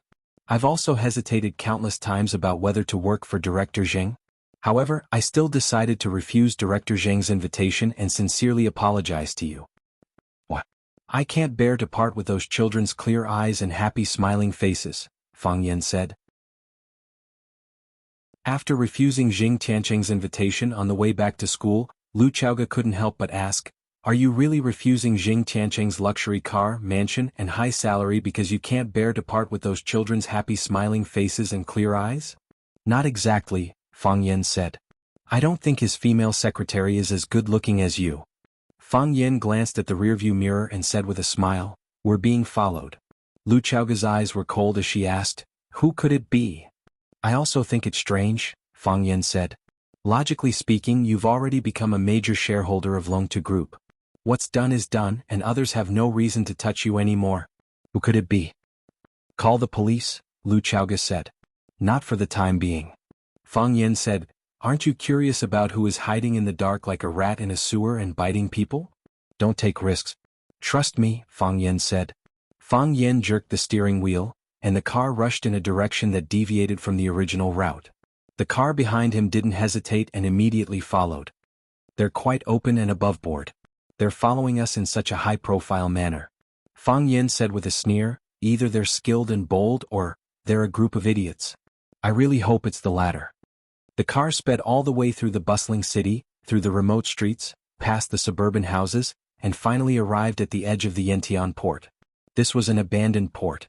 Ever since the construction of the Huaqing port in the east, this place had been deserted. The weather was harsh and there were no signs of people. The port looked dilapidated. Screech. The black Buick SUV that followed closely behind stopped. Two men in black suits in the car looked around vigilantly, and then their eyes fell on the champagne-colored BMW that was parked in the middle of the square of the port. The windows were transparent, and they couldn't see anyone in the car from where they were. The two men looked at each other and then they opened the door and got out of the car. They reached into their pockets, took out their pistols and pulled out the safety bolt. The two men held their guns and carefully surrounded the BMW. The bald man stared up, and the muzzle was pointed at the car door, ready to kill the enemy that rushed out of the car at any time. The man with the crew cut leaned down at a 90-degree angle, and with one hand on the ground, he raised the gun with the other hand and aimed at the chassis of the BMW. He was worried that the target would hide underneath and launch a surprise attack. They attacked from the top and attacked from the bottom, and they cooperated well. There was nothing suspicious in or out of the car. Where was he? The two men were well trained, and they immediately looked around with their backs against each other, ready to find the enemy that might be hiding in the dock's cargo container or somewhere else. Are you looking for me? Fang Yen stood beside them with a smile and asked aloud. Fang Yen didn't go far, and he had been hiding by the side of the BMW. However, he wasn't in the car, nor was he in the bottom of the car. Instead, he used gecko climbing to hang his body on the door on the other side of the BMW. The men in black didn't find any trace of Fang Yen in the car, and thought that Fang Yen was hiding in the junk container not far away. This gave Fang Yen the time and opportunity to quietly approach them. The two men were shocked and they raised their hands to shoot. Fang Yen wouldn't give them the chance to shoot. He slashed with his hands twice, but only a kacha sound could be heard. The two pistols fell to the ground at the same time, and the two men's arm bones were broken at the same time. Fang Yen tiptoed, and a black pistol left the ground and flew back into the air. He picked up the pistol, put the muzzle on the bald man's head and said with a smile, "Guess if there are any bullets in this gun?" The bald man didn't guess, because he knew better than anyone that there were 6 bullets in the gun. It was full. This was his gun. Fang Yen slapped the long-haired man next to him in the face. The long-haired man's mouth was bleeding, and there was a purplish-red handprint on his face. He looked at Fang Yen angrily, feeling that he had been slapped in the face for no reason at all. Guess why he didn't guess? Fang Yen asked. Chapter 182. That's his gun, said the long-haired man. Because it's his gun and he knows how many bullets are in the magazine, so he doesn't want to guess? Asked Fang Yen. As he spoke, he slapped the bald man in the face again and shouted, "If you know the answer, why don't you tell me? You think my question is too simple, don't you?" The bald man clenched his fists and his bones cracked. Fang Yen slapped the bald man in the face again and scolded, "Look, I know you're not convinced. If I ask you why 1 + 1 = 2, do you think you can solve it?" The bald man was stunned. He wanted to find an opportunity to fight back, but the slaps had shattered his momentum. The long-haired man didn't dare to act rashly. His right arm bone had been cut off by Fang Yan's knife. His combat power had been greatly reduced, and his gun had fallen into the enemy's hands. If he fought back, would he blow up the bald man's head? Fang Yen slapped the bald man in the face again and said, "Answer my question. How many bullets are in the magazine?" 6, said the bald man. He knew that answering this question would be very shameful. Even his companions would ridicule him for having no backbone. But was this the time to talk about backbone? This guy was simply a mad dog who didn't play by common sense. If he didn't answer, he had no doubt that this guy would beat him to death. Yes, he wanted obedience. Absolute control over them. Only in this way could he get more useful information from their mouths. The bald man had studied criminal psychology and knew what Fang Yen was doing. This was an extremely difficult opponent. Fang Yen reached out to slap the long-haired man. The long-haired man hurriedly said, "It's 6. There are 6 bullets in the gun." He guessed correctly. The long-haired man was so clever that Fang Yen didn't know whether to take back his hand or continue to slap him. Thinking that he was in a dilemma because of a gangster, Fang Yen was a little angry. He slapped the long-haired man's face hard and scolded, "Did I ask you if he guessed correctly?" The long-haired man was on the verge of tears. "What exactly do you want to ask?" "I don't want to ask anything, I just want to slap you," Fang Yen said confidently. The bald man and the long-haired man looked at each other in dismay. How did they meet such a freak? Because he valued his own life too much, Fang Yen would never tolerate those who attempted to harm him. If someone slapped him once, he would definitely return the favor with 10 slaps. If someone kicked him, he would find a way to break the leg that kicked him.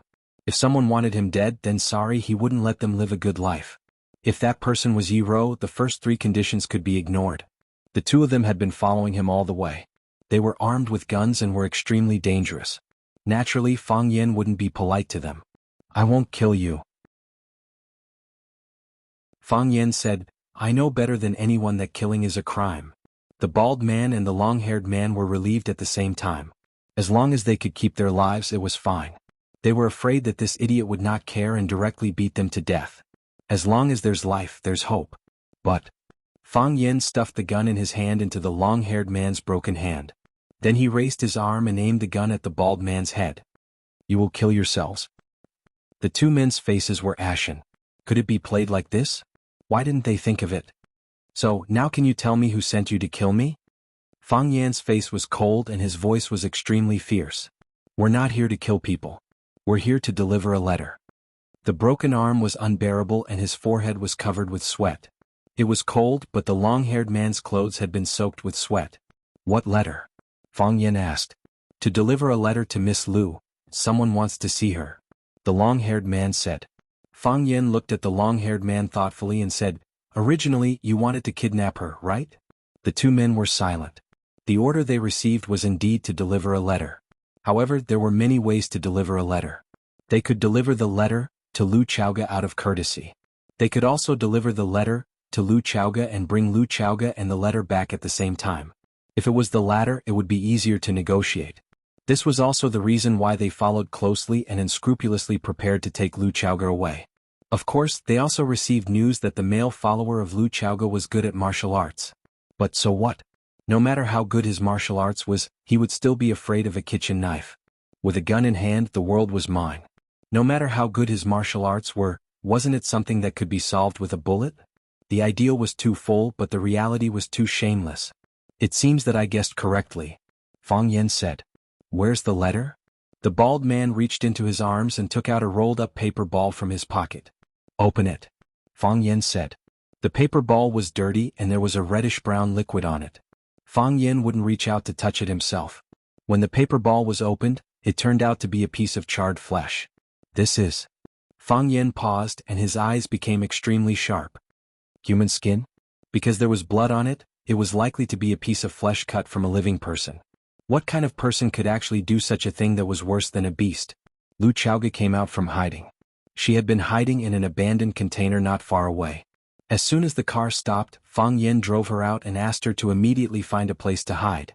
Then he magically disappeared from her field of vision.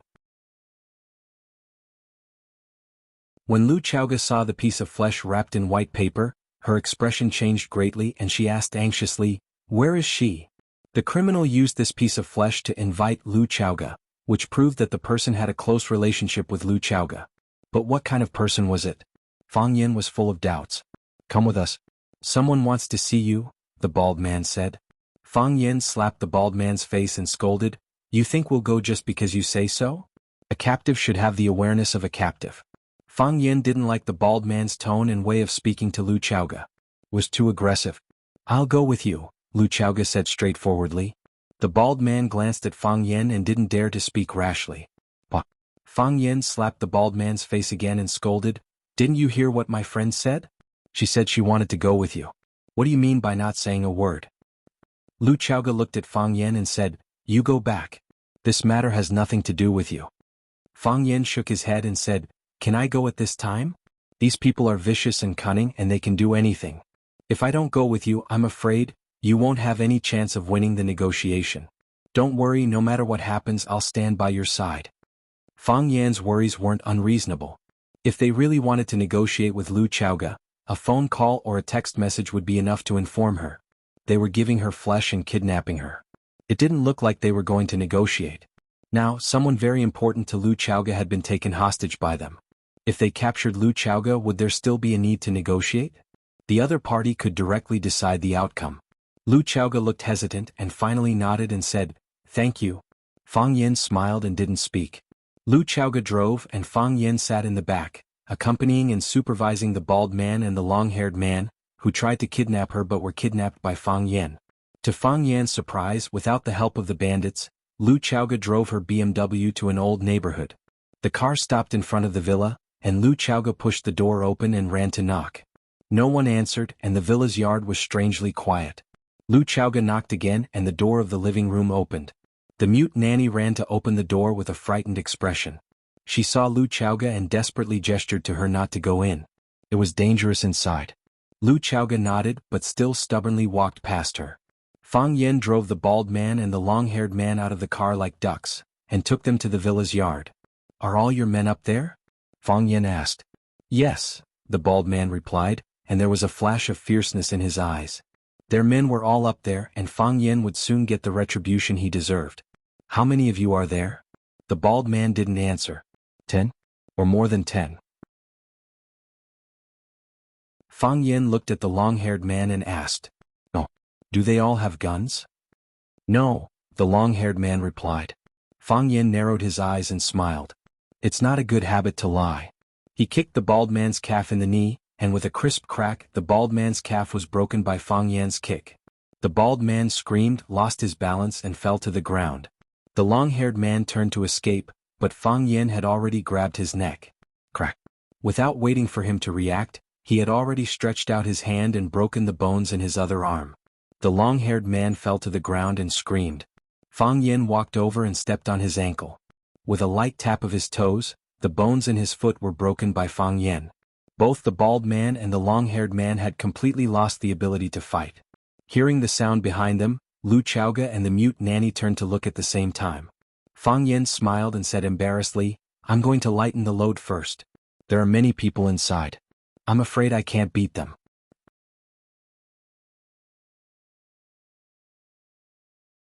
Chapter 183. The room was shrouded in darkness. The air was filled with the choking smell of mold as well as a disgusting stench that made people want to vomit. If you hadn't seen it with your own eyes, it would be hard to imagine that there was such a human leg in the world. Scorched black, withered, full of holes, white skin and green veins could not be seen, only strange scars of different sizes and blood dripping. Disgusting. The handsome man frowned deeply. He looked at the flesh that had been peeled off and said with disgust, "Is this still a woman's leg? Look at it without a trace of lust. Wild animals are nothing more than this." The woman's body was tied to the iron chair. One leg was tied to the chair leg and the other was stretched out. Blood was rapidly seeping out from several places where the skin had been cut off. The bright red blood dripped drop by drop on the brown carpet in the room, mixed with the damp and mold smell of the old carpet that had not been changed for decades. This was the source of the stench. "He is a butcher." The man pointed at the big man who had cut off the meat and said, "He used to kill pigs, now he kills people. He can kill a pig with one cut without any pain, and he can make a pig scream in pain for 3 to 5 hours without stopping. Humans are the same." "Mad dog. You mad dog." The woman roared hoarsely. Her face was ferocious, and there was a murderous light in her eyes. No one would doubt that if she was given a chance, she would cut off the man's flesh and stuff it into her mouth, chewing it with blood and swallowing it without hesitation. "Thank you for the compliment." The man laughed. "Hearing you scold me like that, it reminds me of a story. It is said that Qiang Long Tan's father-in-law once said that his son-in-law was a scalper and a dog. You scolded me as a mad dog, isn't that the same as Qiang Long Tan? I quite admire him. You mad dog demon. I was wrong to trust you. No, no, no." The man waved his hand. "You've never believed me. You just had to use me. If not for me, if not for us, would Qiang Long Tan return the fat piece of meat that he ate to you? Impossible. You're even more cruel and disgusting than him." "I've never denied that." The man said, "But so what? Verbal attacks are also a form of attack, but that's too weak. All these years, you've been cursing and spitting at Qiang Long Tan every day, but haven't they been living a good life?" The man gave Butcher a look and Butcher raised the blade and stabbed the thigh. "Ah." The woman struggled desperately. The man sat on the chair, enjoying the woman's screams and ugly expression. He said, "To be honest, your only value to me now is to make your beautiful niece listen to me. You don't know her at all." The woman's body was shaking in pain, and her teeth were chattering. She won't give in. No one can change what she has decided. Really? The man held the teacup in his hand and gently blew on the tea leaves. "I don't think she has the capital to bargain with me," he said.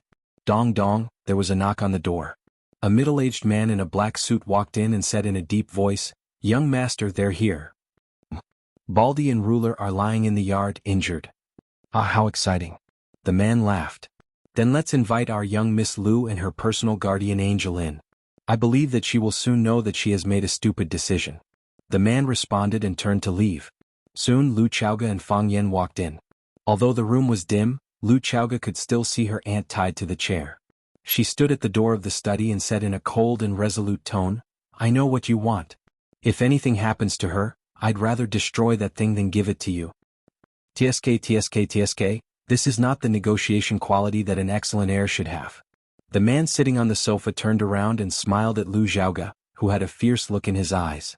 The first reaction of Fang Yan when he walked into the room was to hold his breath because of the stench of blood on the ground. Then his eyes were attracted by the horribly injured woman on the chair. When he saw the handsome man who had turned around, he almost stopped breathing for a moment. It was like a thunderbolt in his head. He was shaken to the point that he was about to fall and woke up instantly. Phew. Fang Yan looked at the man in surprise and said. The man looked at Fang Yan and said, "Mr. Fang, we meet again." Fang Yan looked at the handsome man and looked at the woman sitting on the chair whose head was burned. Finally, his eyes stopped on Lu Chaoga's face and murmured, "I understand. I understand everything." When he said this, he felt as if his chest was stabbed by a knife.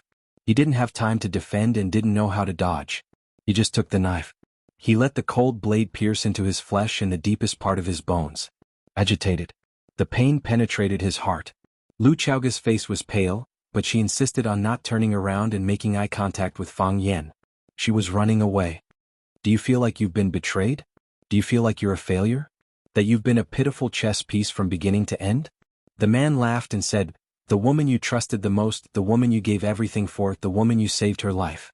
To her, you're just a qualified bodyguard, a pretty good fighter, and a clown who's not trusted but is indispensable. Haha, Mr. Fang, you must be feeling terrible right now, right?" Lu Chaoga said through gritted teeth. "This is between us. It has nothing to do with him." Yes, this handsome man was Lu Shu, one of Hua Qing's four beauties. Lu Shu was known as Hua Qing's lover and Jiang Zhuliu's good friend. Back then, Lu Chaoga's aunt, Wang Li, crawled out of a burning car and was saved by the Lu family. They healed her severely injured body, provided her with a place to hide, and provided her with many resources and bombs to take revenge on the Jiang father and son. Because of the Lu family's help, Wang Li survived. Also because of them adding fuel to the fire, the Jiang father and son were forced into a desperate situation, and had to cut off one of their arms to protect themselves. Otherwise, how could they take revenge on Qiang Longtan and take back the shares of Longtu Group that belonged to her father if they only relied on the power of a disabled person like Wang Li and Lu Chaoga, who was closely monitored by the Jiang family? However, this answer was too shocking and cruel for Fang Yan. It turned out that the truth was not far away, but he was the only one who was kept in the dark. How can it not be related? Lu Shu corrected the problem in Lu Chaoga's words with a smile. "If it wasn't for Mr. Fang's wonderful performance, how could our show go so smoothly? If it wasn't for his important appearance, how could you take revenge on Qiang Longtan and his son and get what you wanted? Also, the death of that security guard. Seems like Mr. Fang was very angry at that time. You should be in a better mood now, right?" Lu Shu raised his cup to Fang Yan and said with a smile, "Mr. Fang, I've always wanted to say something to thank you. But the last time we met, the time and place weren't right, so now I'll use tea in place of wine to toast you." With that, he finished the cup of warm tea in one gulp. Fang Yan's face was ashen, but he stood there without saying a word. At this time, words have lost the power they should have. Lu Shu felt bored, so he turned his eyes back to Lu Chaoga's face and said, "Miss Lu Chaoga, it seems that your bodyguard, Mr. Fang, will no longer help you after knowing the truth about you deceiving him. If that's the case, you don't even have the last bit of capital to negotiate with me. In that case, things will become much simpler." He stretched out his hand to Lu Chaoga and said, "You know you can't resist. So give it to me. Give me everything I want." Lu Chaoga was as cold as ice, her fingernails pierced into her flesh and blood came out. She said, "When I came in, I've already made my attitude clear. Let her go and guarantee our safety, otherwise I'd rather destroy it." "It's really surprising that you're so uncooperative." Lu Shu shook his head and sighed. "Lu Chaoga, do you know? I've always had a high opinion of you. I feel that in this vast watching, in terms of intelligence and endurance, no one is better than you. You clearly know that you can't reverse the situation, yet you insist on bargaining with me. What's the point? How can I guarantee your safety? If I say that as long as you give me the thing, I'll guarantee that you'll live a long and safe life, do you believe me?" Lu Shu stood up. His body was tall and slender, and his temperament was outstanding. His eyes were deep, and his face was as handsome as a European male model. Huaqing's public lover was a well-deserved reputation. He walked in front of Lu Chaoga and said with a smile, "You won't believe me. No matter what I say, you won't believe me. People like you won't believe anyone at all. I have to say, this is something that we can't imagine. Since verbal promises can't gain your trust, then we can only use our brains to think. What's in it for me to kill you? You should know what I need is your father's work.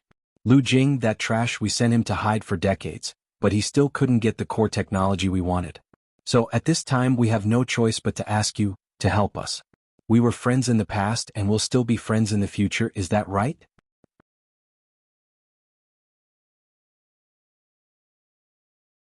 Chapter 184. "I agree," Lu Chaoga said. Decisive and without any hesitation. Lu Shu was slightly stunned, then laughed and gave Lu Chaoga a thumbs up. "It seems that my evaluation is correct. When it comes to scheming and intelligence, you are the best in Huaqing. Those red foxes, poisonous spiders, and Scholar Zhuangyan, none of them can compare to you." "I just have nowhere else to go," Lu Chaoga said. "I see the facts in front of me clearly and I accept them." "See and accept," Lu Shu said. "There are too many people who see it clearly and don't accept it, and even more people who don't see it clearly and don't accept it. So, our deal is settled?" "Yes," Lu Chaoga said. "I agree to transfer my father's technology to you for a fee." "Transfer for a fee?" Lu Shu's eyes turned cold.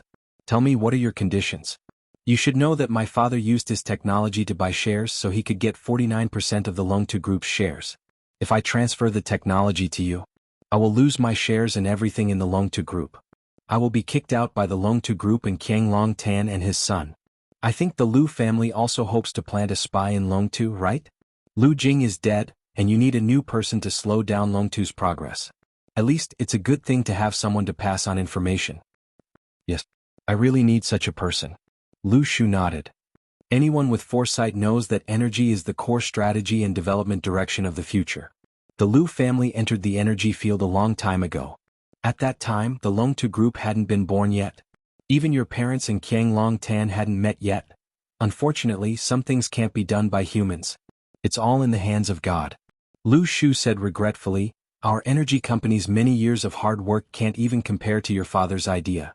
The Longtu Corporation caught up to us and stole our limelight as well as our orders. Of course, there's also the unpredictable future. However, we're not in a hurry at all." He had been waiting for an opportunity. Your father and Qiang Long Tan didn't share the same ideals, so Qiang Long Tan wanted to make your father a mere figurehead, so he secretly met with Lu Jing, wanting to poach Lu Jing to compete with your father.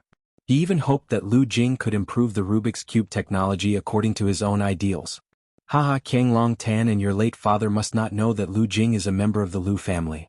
It's a pity that Lu Jing, that good-for-nothing, hasn't produced any results after joining Longtu Group for over 10 years. Otherwise, we wouldn't have wasted so much time and energy on him. Time is money and no one can afford to waste it." Lu Chaoga stared coldly at the willow tree and said, "Are you saying all this to reject my proposal?" "Not bad," said the willow tree. "We gave Lu Jing a few decades, but what did he give us in return? He had nothing. Now we have completely lost our patience. I don't believe it. Lu Chaoga, I don't believe that these two crazy women who want to eat me alive and drink my blood will do their best to help me. I don't believe it at all. Violence may not seem very civilized, but sometimes it's very useful, isn't it?"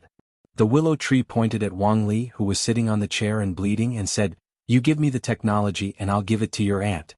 This is our condition for the transfer." "I don't agree," said Lu Chaoga. "You should know that I'm not a generous man." The willow tree shrugged his shoulders indifferently. "You don't have the capital to bargain with me. I want you to evaluate the Rubik's Cube technology or 49% of Longtu's shares, and then return what belongs to me, said Lu Chaoga. "If you want the Rubik's Cube technology or Longtu Group's shares, I can sell them to you. But I want money. I want the same value as the technology and shares. Aunt's body needs a lot of expensive medicine to maintain, and the safety of me and her also needs to be guaranteed. Once I get the money, I will leave with Aunt. Otherwise, even if I give you the technology or shares, it will still be difficult for us to survive. What's the point of such an exchange?" Lu Chaoga stared coldly at the willow tree, with a posture of giving up everything including her life, and said, "Aunt and I, what's the point of us living one more day? The willow tree frowned. From his point of view, Lu Chaoga's worry was indeed necessary. If she used the technology or shares to exchange for Ant, the two of them, without any protection and dependence, even survival would be a luxury. At that time they would be hit by a car while walking on the road or burned to death in a house fire. It would all depend on their mood. The willow tree hesitated for a moment and said, "All right. I'll give you a price. A price that I can accept, and I hope you must accept. Because, on top of this price, you and Madame Wang's lives are also included. What do you think?" The willow tree stretched out 2 fingers and said, "This price, is it enough?" "I don't agree," said Lu Chaoga. Lu Chaoga. The willow tree's face was gloomy and he sneered and said, "Do you know what you're doing? I hope you'd better choose carefully." "How careful do I need to be?" said Lu Chaoga. "My life and Ant's life are both here. You use our lives as a threat, I use mine and her life to discuss the conditions. It's fair to both of us." The willow tree's eyes flashed and he said, "I can't agree to your price." "Then give me a price that I can really accept," said Lu Chaoga. "It seems that we can't reach a consensus today." "I can wait." "What about her?" the willow tree said with a smile. He looked at Wang Li with a smile and said, "Although our butcher's method of killing pigs is very clever, and he can at least let her bleed for 5 hours without dying. But now more than half of the time has passed, right? Are you sure you want to continue waiting?" Lu Chaoga looked at Aunt Wang Li and asked, "Aunt, are you willing to continue waiting?" "Yes," Wang Li shouted. "I am willing. I'm already a dead person. I should have died long ago. What's there that I'm not willing to do?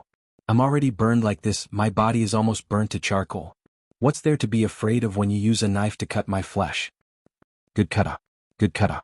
I've long wanted to cut it to see if the flesh inside is red or black like the outside. Good kata, cut open so that I can see that my flesh is also red, my blood is also red. Just like you guys. Wang Li's whole body was covered with scars, and her mind had entered a state of madness. She laughed out loud as if it wasn't her flesh that was being cut, and it wasn't her blood that was flowing, and the pain was even more so not her body. The spirit and imposing manner that this woman displayed, as if she was facing death with equanimity, made everyone present feel deeply shocked. This woman who didn't even have the strength to truss a chicken, this woman who would fall with one push, this woman who could die at any time. She actually made these murderous fellows feel a chill down their spine. Lu Chaoga. Don't agree to them. Even if I die, don't agree to them. They're a bunch of mad dogs, they're demons.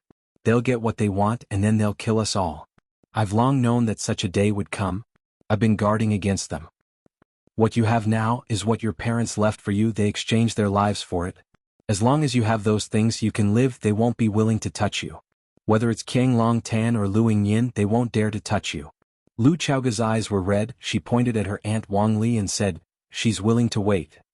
Lunatic. Lu Shu scolded. "Your whole family is lunatic." Lu Chaoga's face was expressionless, ignoring Lu Shu's insult, she just attentively waited for a result. If the result didn't come, she was willing to wait.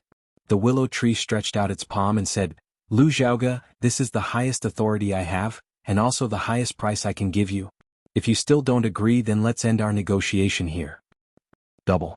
Lu Chaoga said in a straightforward tone. "This number can let Aunt take medicine to prolong her life. This number can let us not worry about food and clothing outside." Lu Shu flew into a rage and scolded, "Lu Chaoga, you stinking bitch, don't push your luck. Do you think I don't dare to kill you? Those things may not have much value in my hands, but in your hands. You know better than anyone else the profits they can bring you. If I die, you'll have nothing." Lu Chaoga said, "You just said that you're not a generous man. Since you're not generous, then you certainly won't have a conflict with the huge and limitless money. I don't believe you have the guts to ask for the Rubik's Cube from Jiang family's father and son. As for other means, do you think your IQ is worthy of playing with them?" Lu Shu laughed, his expression was ferocious, but he was able to make a sneering sound. "Lu Chaoga, I really chose the right opponent. If I knew that I was raising a tiger, I should have gotten rid of you early that year. In that case, why do I need to waste my breath now?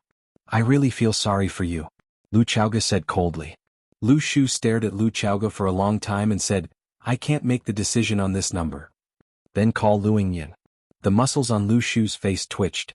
He took out his mobile phone from his pocket and walked to the window. Soon enough he came back to the group.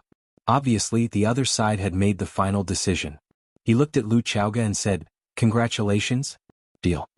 Lu Shu clapped his hands and a man wearing glasses sent a thick stack of documents. Lu Shu pointed to the documents and said to Lu Chaoga, "Sign on it, and the money will be transferred to your designated account."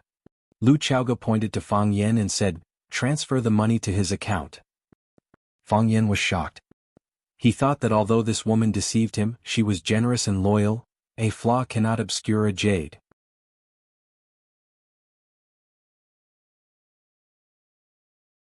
Chapter 185. Everyone stared at Lu Chaoga dumbfounded. Even Wang Li, who was suffering from torture, was shocked.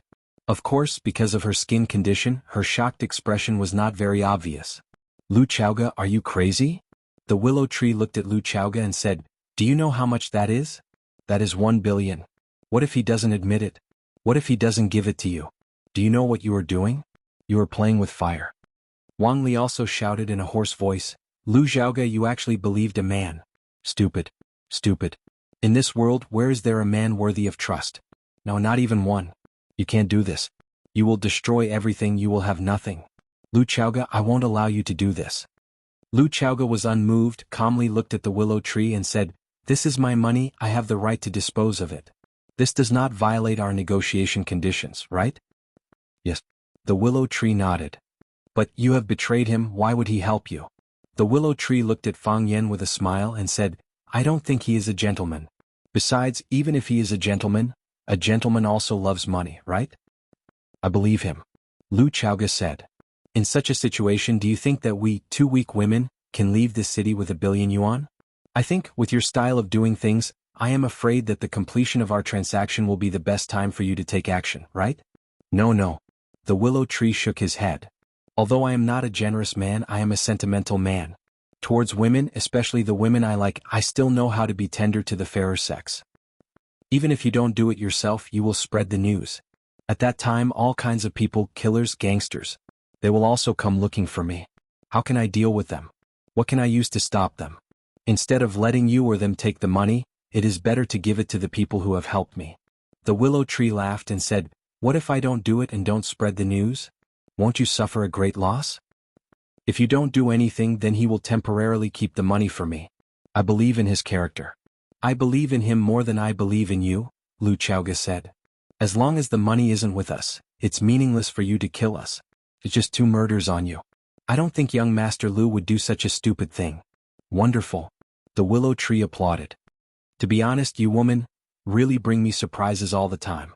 The problem is, even if I transfer the money to his account, what if I kill both of you at the same time after the contract is signed?" "You can't do it." Lu Chaoga said, "If that's the case, I have to transfer the money to his account. If he can take risks for me, why can't I take risks for him?" "That makes sense."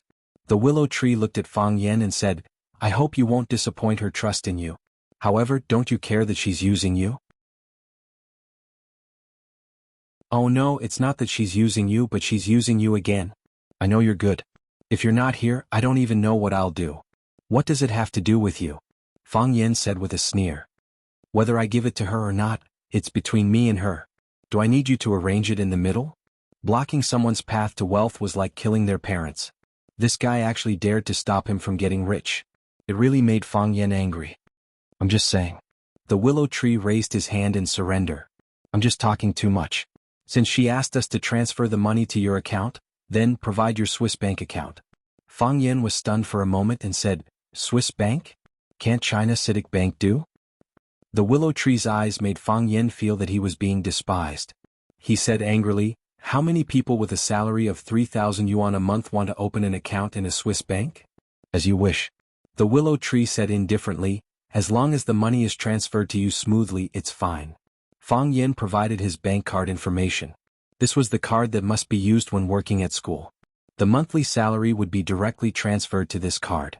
After getting the information, the willow tree sent out the number. After a while, the willow tree received a feedback message.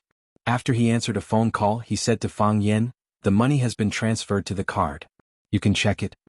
"I know," Fang Yan said. He had received the payment information sent by the bank with a text message on his mobile phone. He didn't know what the consideration of the sender was. The limit of each transfer was 50 million yuan, and the same amount was transferred 20 times. After counting the zeros for a while, Fang Yen said, "The number is correct." Lu Chaoga didn't talk nonsense and simply signed her name on the contract. "Lu Xiaoga, you idiot." Wang Li almost went mad with anger. "You'll regret it. You'll definitely regret it." What Lu Chaoga gave to Fang Yen was what she had now. That was what her parents exchanged for with their lives. It was Wang Li's lifelong effort and painstaking effort. Now Lu Chaoga gave it to Fang Yen so easily to a man who was still quite strange to them. Wang Li's legs were bleeding, her heart was bleeding, and her body was almost about to explode. The bespectacled middle-aged man put away the contract, put it in a password box, and immediately left the scene under the escort of a few armed men in black. These people were quite professional and extremely vigilant. From now on, the 49% of Longtu Group's shares held by Lu Chaoga and the core technology related to the Rubik's Cube under these shares would be changed to be owned by the Willow Tree. They only needed to make some supplementary procedures. This was not a problem at all for the Lu family with a deep background. The Willow Tree looked at Fang Yen and Lu Chaoga and said, "It was really wonderful. This was the most unforgettable negotiation I've ever experienced. Lu Chaoga, you're really a fearsome opponent. I have to say it was very pleasant to work with you. At the same time it was also frightening. However, it's because of this different feeling that I'm still looking forward to our next cooperation." "Thank you for your compliment," Lu Chaoga said. "I don't want to have another chance to work with you. Once in a lifetime is enough." "That's a pity." The Willow Tree shrugged and said helplessly. "Although I'm a little reluctant, there's no such thing as a never-ending banquet in this world. This big show is still coming to an end." The Willow Tree said, "We've disturbed you for too long. It's time for us to leave. Everyone, goodbye." After getting what he wanted, the Willow Tree didn't even look at Wang Li. For him, it was really something that affected his appetite. He needed good wine, he needed beautiful girls. He needed a beautiful and sexy drunkenness. "Wait!" Fang Yen suddenly shouted. The Willow Tree stopped and turned around. He looked at Fang Yen with great interest and said, "Mr. Fang, is there anything else? You finished talking about your matters, but we haven't started talking about ours yet. Why are you in such a hurry to leave?" Fang Yen said aloud. "Really? What do you want to talk to me about? You hurt me, shouldn't you give me some compensation?" Fang Yen said. "I'm not a person without a temper. What compensation do you want?" How about giving me 1 billion? The Willow Tree laughed loudly, extremely proud and arrogant. While he was laughing, more than a dozen bodyguards inside and outside the study surrounded Fang Yen. There were also several guys holding guns, and the cold muzzles were aimed at Fang Yan's chest or head. "Are you sick?" The Willow Tree's laughter stopped abruptly, and he said in an unfriendly tone, "Mr. Fang, you just got 1 billion. That money is enough for you to squander for a lifetime. You can live in the best house, drive the most expensive car and play with the sexiest woman in the world. Do you know that? What you did should have been done by me. I also thought about killing all of you after the contract was signed. It should be mine and no one can take it away. You're afraid of failure. You don't dare to take risks." Fang Yen said. "If you don't want to give me 1 billion, then I'll take one of your legs. That's not too much, right?" The muscles on Lu Shujun's face twitched twice and he said in a sharp voice, "The reason why I didn't do that is because I just think." What was that sentence again? "Leave a line in life and you'll meet again in the future." I've been using this sentence to encourage myself and I'm also giving it to you to learn. Afraid? That's a big joke. This room, including this courtyard, are all my people inside and outside. My people have guns in their hands and every muzzle is aimed at you. Why would I be afraid? Why would I be afraid? Lu Shu looked at Lu Chaoga and kindly reminded her, "I don't mind wasting time, but I think your aunt can't hold on any longer." Lu Chaoga looked at her aunt, Wang Li. Her body was getting weaker and weaker. After the madness, her physical strength was overdrawn, and it seemed that she really couldn't hold on any longer. "It's just a leg, I don't need too much time," Fang Yen said. "Shoot!" Lu Shu shouted. The bodyguards received the order, but before they could pull the trigger, Fang Yen had casually pulled out a book from the bookcase behind him, tore off a stack of pages, and threw them toward the bodyguards in black. The soft paper was infused with the power of Tai Chi, and it actually split into pieces, and each piece was as hard as a knife. They seemed to have eyes, and with the whistling sound of the wind, they charged toward all the enemies in front of them. Whoosh whoosh whoosh. The bodyguards in black were cut one after another, and the guns in their hands were scattered on the ground. Flowers and leaves could hurt people, but paper was like a knife.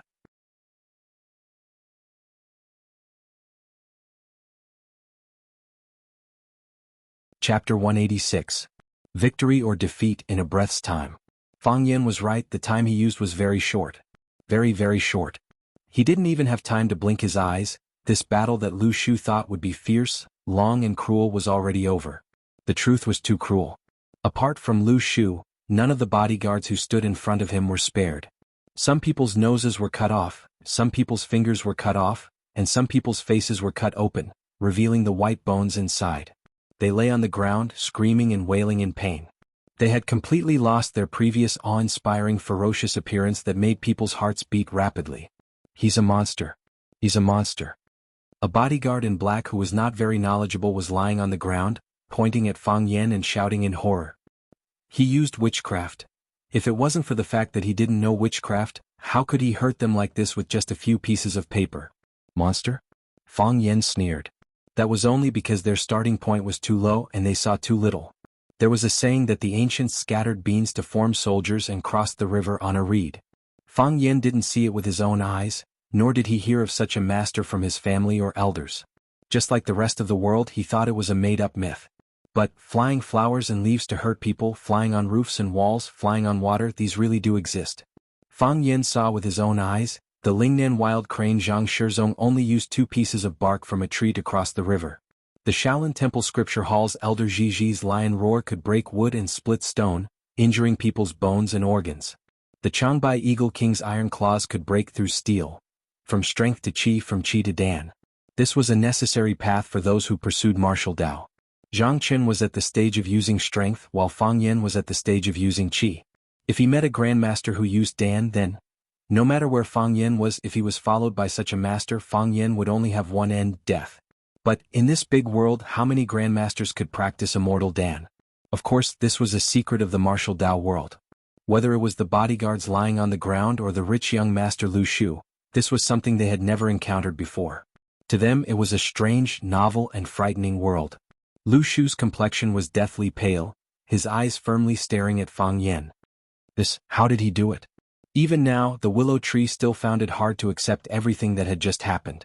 He didn't think that Fang Yen was a monster, but he knew the skills of his bodyguards very well. They were elites he had hired from various martial arts schools or bodyguard companies with high salaries. The other 2 were old men who followed his father. They were extremely powerful, and it was not a problem for them to fight 3 to 5 people alone. The 2 experts he had asked for from his father's side were fighting 1 against 10 as if it were child's play. However, why were they so weak in front of Fang Yen? Why did they crumble at the slightest touch? Also, that paper, he had seen it with his own eyes, it was a book that Fang Yen had randomly pulled out from the bookshelf. Just a few pieces of paper torn from the book, how could it cut off a person's fingers? Since you asked, I don't mind giving you a demonstration, Fang Yen said. His left hand held half of the book, and the right hand tore out a page and lightly flicked it between his fingers. Whoosh! The white paper flew towards the willow tree, flew past his cheek, and then fiercely pierced into the wall behind the willow tree. A thin red line appeared on the willow tree's face, and then the red line began to thicken. As the blood around the red line gathered more and more, it began to flow downwards. Thus, the willow tree's face became bright red. The willow tree stretched out his hand to touch it, but another piece of paper flew over. Whoosh!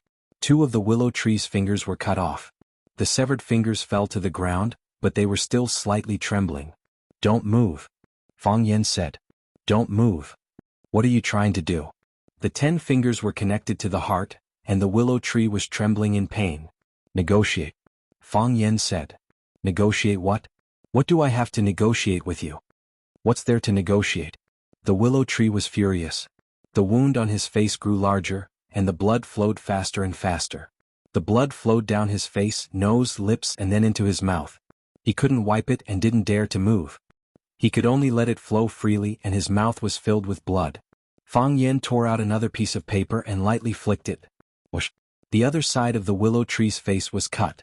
Just like before, a red line appeared where the white paper had cut, and then it spread into a small river, and finally flowed all over his face, mouth, and body. Both his cheeks were injured and both were bleeding. This was the willow tree's most embarrassing and unlucky moment. Don't be angry, Fang Yen said. Anger won't solve the problem. Fang Yen, I'm warning you, don't. Whoosh! This time, the white paper cut between the willow tree's eyebrows. The paper knife made a small cut between his eyebrows. I don't want to warn you, Fang Yan said. I don't like people warning me. The willow tree felt wronged and sad. Didn't you warn me just now? You said if I didn't give you 1 billion, you'd take away one of my legs. Why can you warn me and I can't warn you? I'm warning you. If you don't hit me, I'll definitely warn you. What do you want?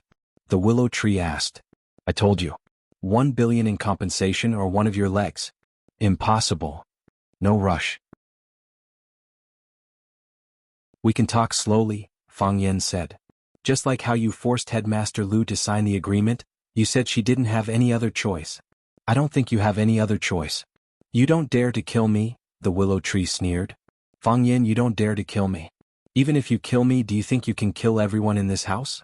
Just now, someone sent out the contract. They're all witnesses. If I die, you won't be able to escape either. When that time comes, no matter how big the world is, there won't be a place for you. You'll lose your reputation and everything you have right now. You'll have to hide everywhere under the name of a murderous demon. Fang Yan, don't take the risk.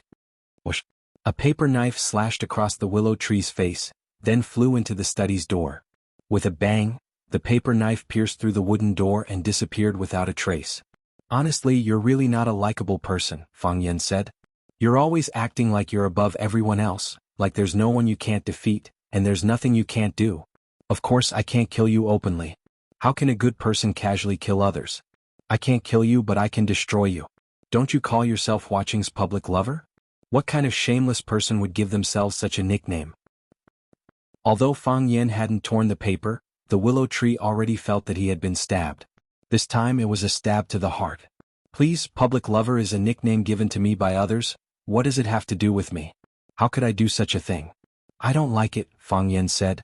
Seeing the smile and evil look on Fang Yan's face, the willow tree shouted warily, Fang Yan, what do you want to do? Destroy you, Fang Yan said. Fang Yan began to tear the paper. 1, 2, 3, 4, 5, 6. The willow tree was scared out of his wits and his legs trembled. This guy tore so many pieces of paper, how many knives did he prepare? He turned around and wanted to escape, but wouldn't it be too embarrassing to escape in front of his opponent? He thought again. At this time if he didn't run he would lose face.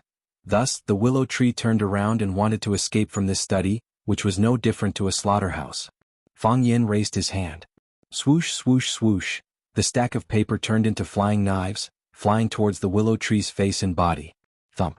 The willow tree couldn't dodge in time and fell to the ground. His clothes were in tatters, cut by the paper knives, and his clothes were in tatters. What was even more shocking was his face. His face was covered in wounds.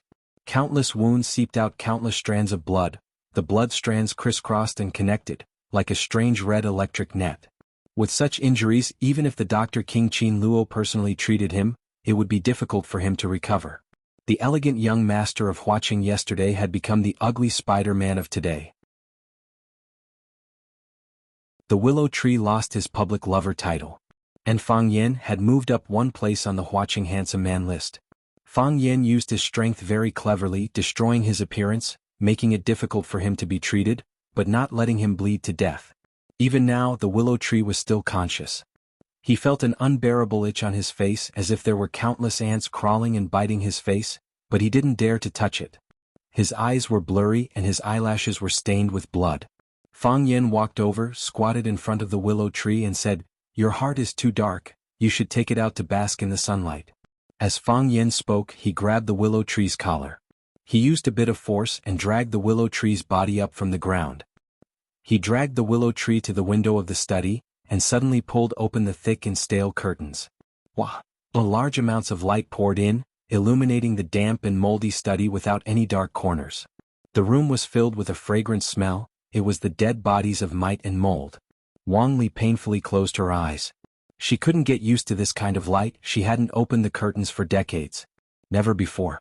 Fang Yan opened the window and lifted the willow tree's body out of the window.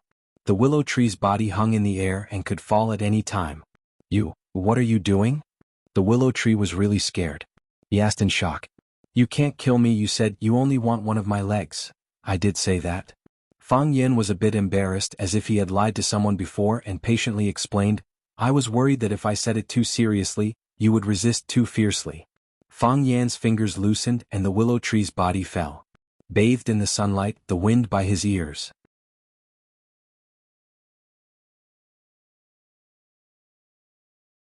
Chapter 187. All dead. The young man sitting on the sofa asked in a deep voice. Gloomy. Handsome. He held a glass of whiskey with ice in his hand, the amber liquid swaying in the transparent glass.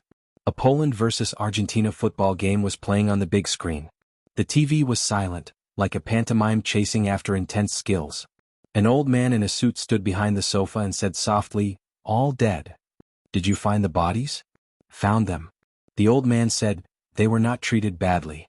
They all died well." The young man raised his head and drank the glass in one gulp. He turned the empty glass in one hand and said sarcastically, "They really cherish heroes. That Fang Yan's strength is indeed unfathomable. He is not someone ordinary people can deal with." The old man said, "They are too weak. Still too impatient." The young man said, "If we wait a little longer, maybe we won't be so passive." In this gamble he had lost half of the dragon diagram. What a pity. It's just a beautiful empty shell. Losing is losing. Young master will always have a chance to turn things around. The old man gently advised. "That's right. But I still feel a little uncomfortable. This is what I have been advising young master. Draw the knife and see blood.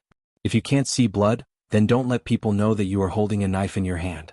After this lesson, young master will think more comprehensively and thoughtfully in the future. It's not a bad thing." "How do I compare with him?" the young man asked. The old man was silent. "Just say it." "It's hard to say." "What's hard to say?" "Young master, I understand. But I can't see through it. Fang Yan, I thought I understood and I thought I saw through it. In fact, I didn't understand and didn't see through it." The old man said. "I saw him standing there, stabbed him with the knife and found that it was only his shadow. What a difficult guy." The man smiled bitterly. "Say, isn't this the so-called fate? When the time is right, why did he appear?" "This is fate," the man said. A car horn sounded outside. The old man glanced at the man and said, "Young master, the master is here. Secretary Li called me just now." "What is he doing here?" The man frowned. He downed the whiskey in his glass in one gulp and said, "Go out and get it." The car stopped in the courtyard and Jiang Zhulu quickly walked over to open the door. He said with a smile, "Dad, why are you here? Can't we talk about it when we get back? With your mother nagging at home, it's not easy for us father and son to have a conversation." King Long Tan said aloud. "Let's go. Come and play with me. Bend over. Swing. Pop." The white ball flew straight to the green. "Good ball," Jiang Zhulu praised loudly. "Dad, you're still young. You almost hit the hole in one shot." "A hole in one depends on skill and even more on luck. It doesn't count," King Long Tan said as he walked toward the landing spot with the club in his hand. He stood on the green and gently pushed the small ball into the hole with the putter. He said, "I'd rather make one more putt to ensure that the ball goes into the hole smoothly. A ball in the hole is a good ball. Otherwise, no matter how beautiful your swing is, you won't score."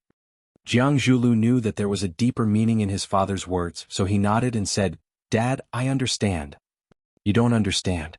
King Long Tan shook his head and said without giving his son any face. Jiang Zhulu smiled bitterly and said, "It seems that I've done something to make you unhappy again? You can't wait for me to go home and come here to teach me a lesson. Do you know who has been hiding behind the scenes and going against our Jiang family?" King Long Tan handed the club in his hand to Secretary Li behind him, took the towel to wipe his hands and asked aloud, "Dad, if I don't even know this, you must be quite disappointed in me, right?" Jiang Zhulu said with a smile. "The Lu family established the earliest energy company in Huaqing, and our Longtu group came later to take over. It's natural for them to play some tricks behind the scenes. We've also given them a lot of tricks, haven't we? We all know each other very well. Then do you know that they have far more information than we think?" King Long Tan said. "What do they have?" Jiang Zhulu asked. "Lumingtu." King Long Tan said these three words in a cold voice. "What?" Jiang Zhulu was shocked. "Looks like we father and son should have a good chat. Now that the situation has changed, the Jiang family's winter has come. That incident happened overseas without anyone knowing. How could he know the truth of this matter?" Jiang Zhulu said. "Moreover, the ones who did it were all foreigners and now all of them are dead. Even if they investigate, they won't be able to find you." King Long Tan's expression was cold as he said, "What if Wang Li didn't die?" "Lu Chaoga's aunt? Wang Li didn't die? How could she?" Where is she? Jiang Zhulu looked at his father in surprise and said, You failed? I was too careless. If I had used another method, this wouldn't have happened. Qiang Longtan said with slight regret. However, it's fortunate that she escaped death and came back to life. If she died, there would be no more hope. Those things would forever be a secret. What a pity. I don't understand, Jiang Zhulu said. I have to admit that Lu Mingtu is a genius scientist. 20 years ago, his research in the field of energy was already at the forefront of the world. Even now, the Rubik's Cube technology is still a difficult problem that energy research labs around the world are working hard to solve. At that time, my views and his were divergent. I hoped to use the Rubik's Cube technology for military use. In that case, we could get a lot of orders from the military. But he wanted the Rubik's Cube to be used for civilian use. He didn't want the thing he created to become a tool to kill people or participate in war. What a smart and pedantic guy. My views and his were opposing, and the contradiction grew bigger and bigger. The work of the research lab could only be temporarily put on hold. Later, I found Lu Jing to replace him.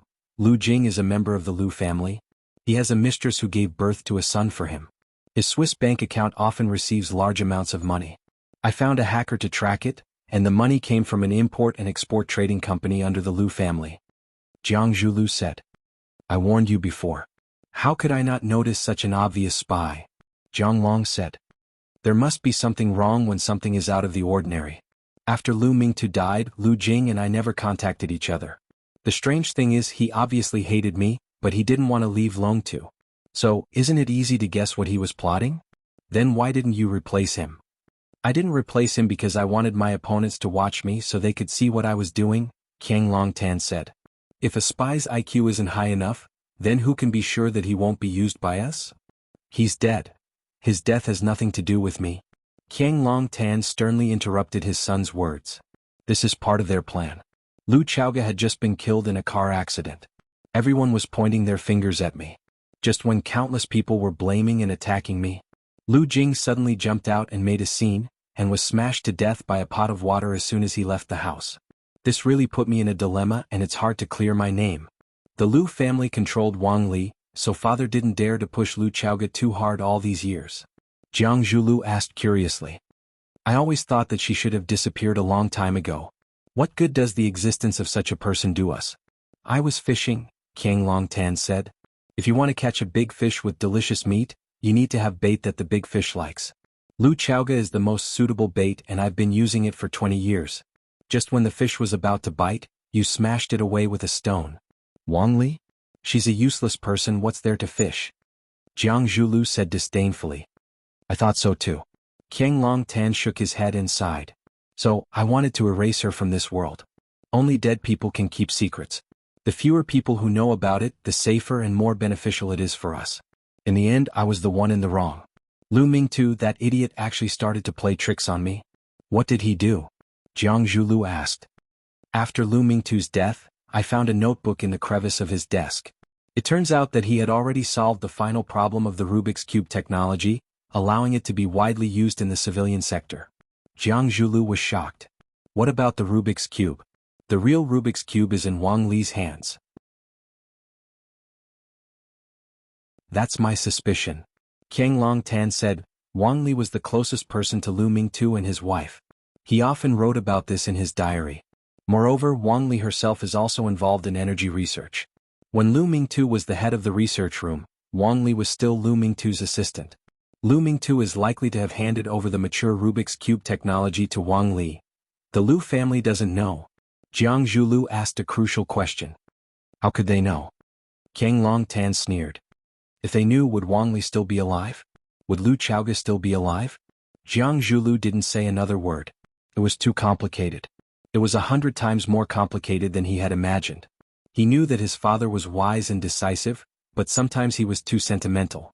He had thought that his father had kept Lu Chaoga alive because he couldn't bear to hurt her, and that he wanted to turn her into a true member of the Jiang family. Jiang Zhulu was willing to cooperate, hoping that he could win the girl's heart. As it turned out, she was his father's bait. His father wanted Wang Li to take the bait and contact Lu Chaoga first. To his surprise, Wang Li was able to restrain herself and didn't care about Lu Chaoga at all. And to prevent the Lu family from getting the Rubik's Cube technology, his father had to keep it a secret. However, all of this had been destroyed by him. I can already tell that Wang Li and Chaoga are contacting each other. I can see it in the way Lu Chaoga looks at me. I want to give them some time and give me some time as well. I've been waiting for more than 20 years. Why wait a day or two?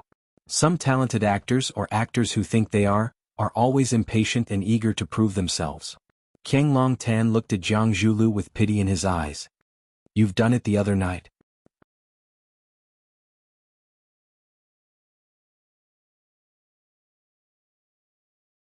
Chapter 188. It was a beautiful day with clear waters and beautiful mountains. In this picturesque holy land, two men stood on the soft lawn and chatted. What he was talking about was not a trivial family affair, but a sinister and bloody plot. The dagger was revealed when the plot was revealed. Qiang Longtan looked at Jiang Zhulu with a gentle gaze. There wasn't much anger or blame in his eyes, but more of an education and warning to his son. He said, "You shouldn't have been in such a hurry to make a move on Lu Chaoga." Lu Chaoga's car accident had been planned by Jiang Zhulu. He had just had a heart-to-heart chat with Lu Chaoga, and in the blink of an eye he had suffered a fatal attack. Who could have imagined that he, Jiang Zhulu, was the one behind it? Moreover, Jiang Zhulu had been the #1 pursuer and guardian of Lu Chaoga for many years. Who in Huaqing didn't know about his deep feelings for her? Everyone in the world could be a suspect, but he would also be the safest one. Jiang Zhulu thought that his perfect psychological battle was full of flaws in his father's eyes. "I didn't know you were fishing," Jiang Zhulu said. He blamed himself, regretted, and also angry at his father. "Why didn't you discuss such an important matter with me?" "Discuss what?" Qiang Longtan asked. "Do you think I need to discuss it with you?" Jiang Zhulu was speechless. His father still treated him as an insensible child. Or rather, he still felt that he was too immature to fight alongside him for the future of the Jiang family. "I had to do it," Jiang Zhulu said. "I felt that Lu Chaoga's attitude towards us was getting colder and colder. She was getting further and further away from us. She and that Fang Yan were getting closer and closer. I felt that we were about to lose control of her. Didn't you notice? She's starting to become aggressive." I know all about it. I don't blame you for this." Qiang Longtan said, "Most things in the world are like this. Setting a trap, solving a trap, solving a trap, setting a trap." It was just that his identity was constantly changing. Last time it was you who set up a trap to kill Lu Chaoga. In the end, Lu Chaoga was lucky enough to be saved by her benefactor, Fang Yan. The Lu family followed closely behind and made their move. They let their pawn in Longtu group, Lu Jing, jump out and attack me. Then they immediately got rid of this pawn and pushed all the blame onto me. They're pressing on, wanting to ruin my reputation and kill me. That's why I turned the tables. Counterattack. Jiang Zhulu looked at Qiang Longtan with a puzzled expression and asked, "What did you do this time?" "Give Lu Chaoga the share she deserves," Qiang Longtan said with a smile. "You set this up?" Jiang Zhulu was shocked. Wasn't this the last resort that the Jiang father and son had to make in order to prove their innocence after being repeatedly pressured? That was how the outside observers interpreted it. Even Jiang Zhulu himself thought so. It was also for this reason that Jiang Zhulu felt guilty towards his father. He felt that it was because he didn't get things done that Lu Chaoga cut a piece of Longtu group. If the old monster's attack was successful that night, Lu Chaoga would have died on the spot. How could there be so many troubles after that? "Do you remember what your grandfather said about me?" Qiang Longtan asked aloud. To be honest, even though it was his father standing in front of him, Jiang Zhulu still felt that this question was quite embarrassing. He didn't know how to answer it at all. Usually, everyone avoided talking about it. Why did his father bring up this old matter today? "A yellow ox and a dog." Qiang Longtan answered this embarrassing answer himself. "The first time I went to the Rin family to visit your grandparents, I played a game of chess with your grandfather. Before the game was over, your grandfather said these words to me, 'A yellow ox and a dog.' A yellow ox means that I have a calm temperament. When I play chess, I don't fight, I don't want to be greedy, I don't take risks, I push forward step by step, and I don't hesitate to work hard." Qiang Longtan said with a smile. He wasn't angry because this was not a compliment. "A dog means that I am quiet, but I am always looking for opportunities. Once I find a flaw in my opponent, I will immediately pounce on it. I accept this evaluation." Jiang Zhulu tried to squeeze out a natural smile and said, "I also don't think my grandfather is derogatory. Otherwise, why would he agree to marry my mother to you?" Qiang Longtan shook his head and asked, What do you know about dogs? Dogs? It's their nature to attack. If you are targeted by more than 2 dogs at the same time, they will follow you and bark at you, looking for opportunities to pounce on you at any time. But if you throw a bone at them, at this time they will change their target to fight for that bone. They will be enemies and bite each other. The shares you gave to Lu Chaoga is that bone? Yes. Qiang Longtan nodded. Lu Chaoga owns 49% of the shares of Longtu Group. She got what she deserved. Isn't this the reason why they worked so hard and calculated? I will give them whatever they want. And then? Will the Lu family let go of such a big piece of meat? Will they restrain themselves from attacking Lu Chaoga and Wang Li? 2 peaches kill 3 soldiers. This is the principle. Nothing in the world is difficult for those who put their minds to it. Think about it and there is nothing that can't be solved. Jiang Zhulu was deeply shocked. He had always thought that he was a genius, one of the few smart people in the world. He was praised by everyone as one of the 4 prodigies of Huaqing. He was young, strong, and compared to his father, he was more ruthless. Father is old. This was not the first time he had thought this. Now he finally understood how deep and powerful his father was. The difference between him and his father was like the difference between heaven and earth. My prediction was right. The Lu family couldn't help but make a move on Lu Chaoga. They held Wang Li hostage and wanted to force Lu Chaoga to transfer her shares and the Rubik's Cube technology to them.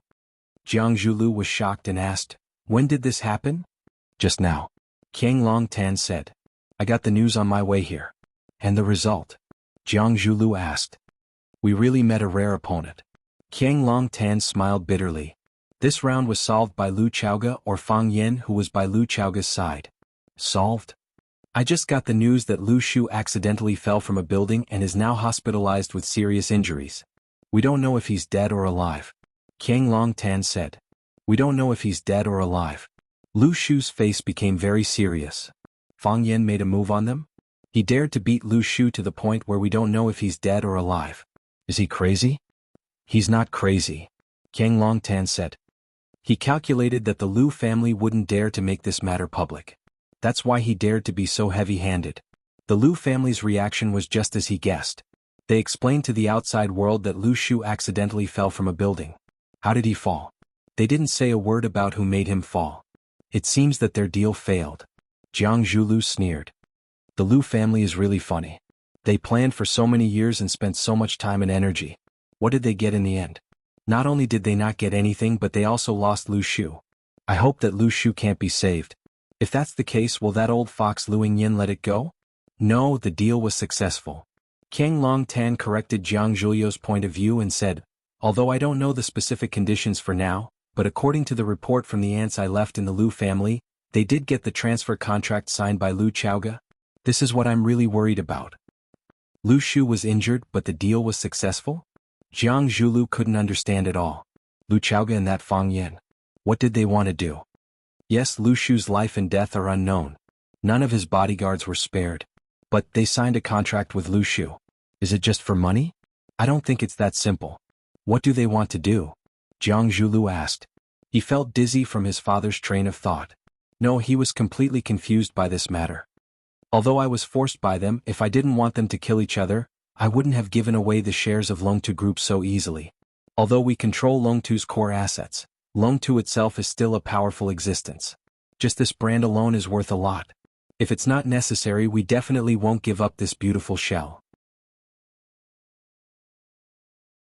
Think about it, if the Lu family used a very high price to get the transfer contract from Lu Chaoga, then, would they be willing to give it up so easily? No. Jiang Zhulio's thoughts instantly became clear. He exclaimed, in other words, the current Longtu Group actually belongs to the joint ownership of the Jiang family and the Lu family? That be asterisk Tisich Lu Chaoga didn't want to play anymore and quit? Yes, she quit. She took a huge sum of money and the real Rubik's Cube technology and left. Qiang Longtan's face showed deep worry. We and the Lu family will reveal our true intentions on the battlefield of Longtu Group.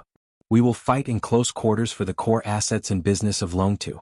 If that part of the shares is in Lu Chaoga's hands, no matter what we do in secret, even if she knows, she can't do anything. But if our opponent is the Lu family, do you really think that the things we transferred earlier are foolproof? That be asterisk Tisich. Jiang Zhulu gritted his teeth and cursed. What a deep scheme.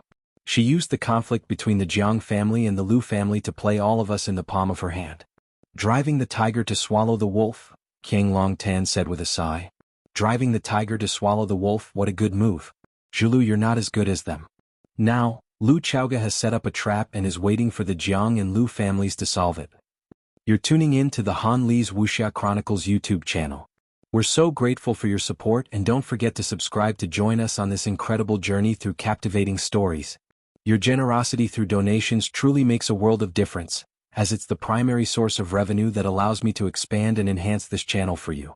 Thank you from the bottom of my heart for being a part of this adventure.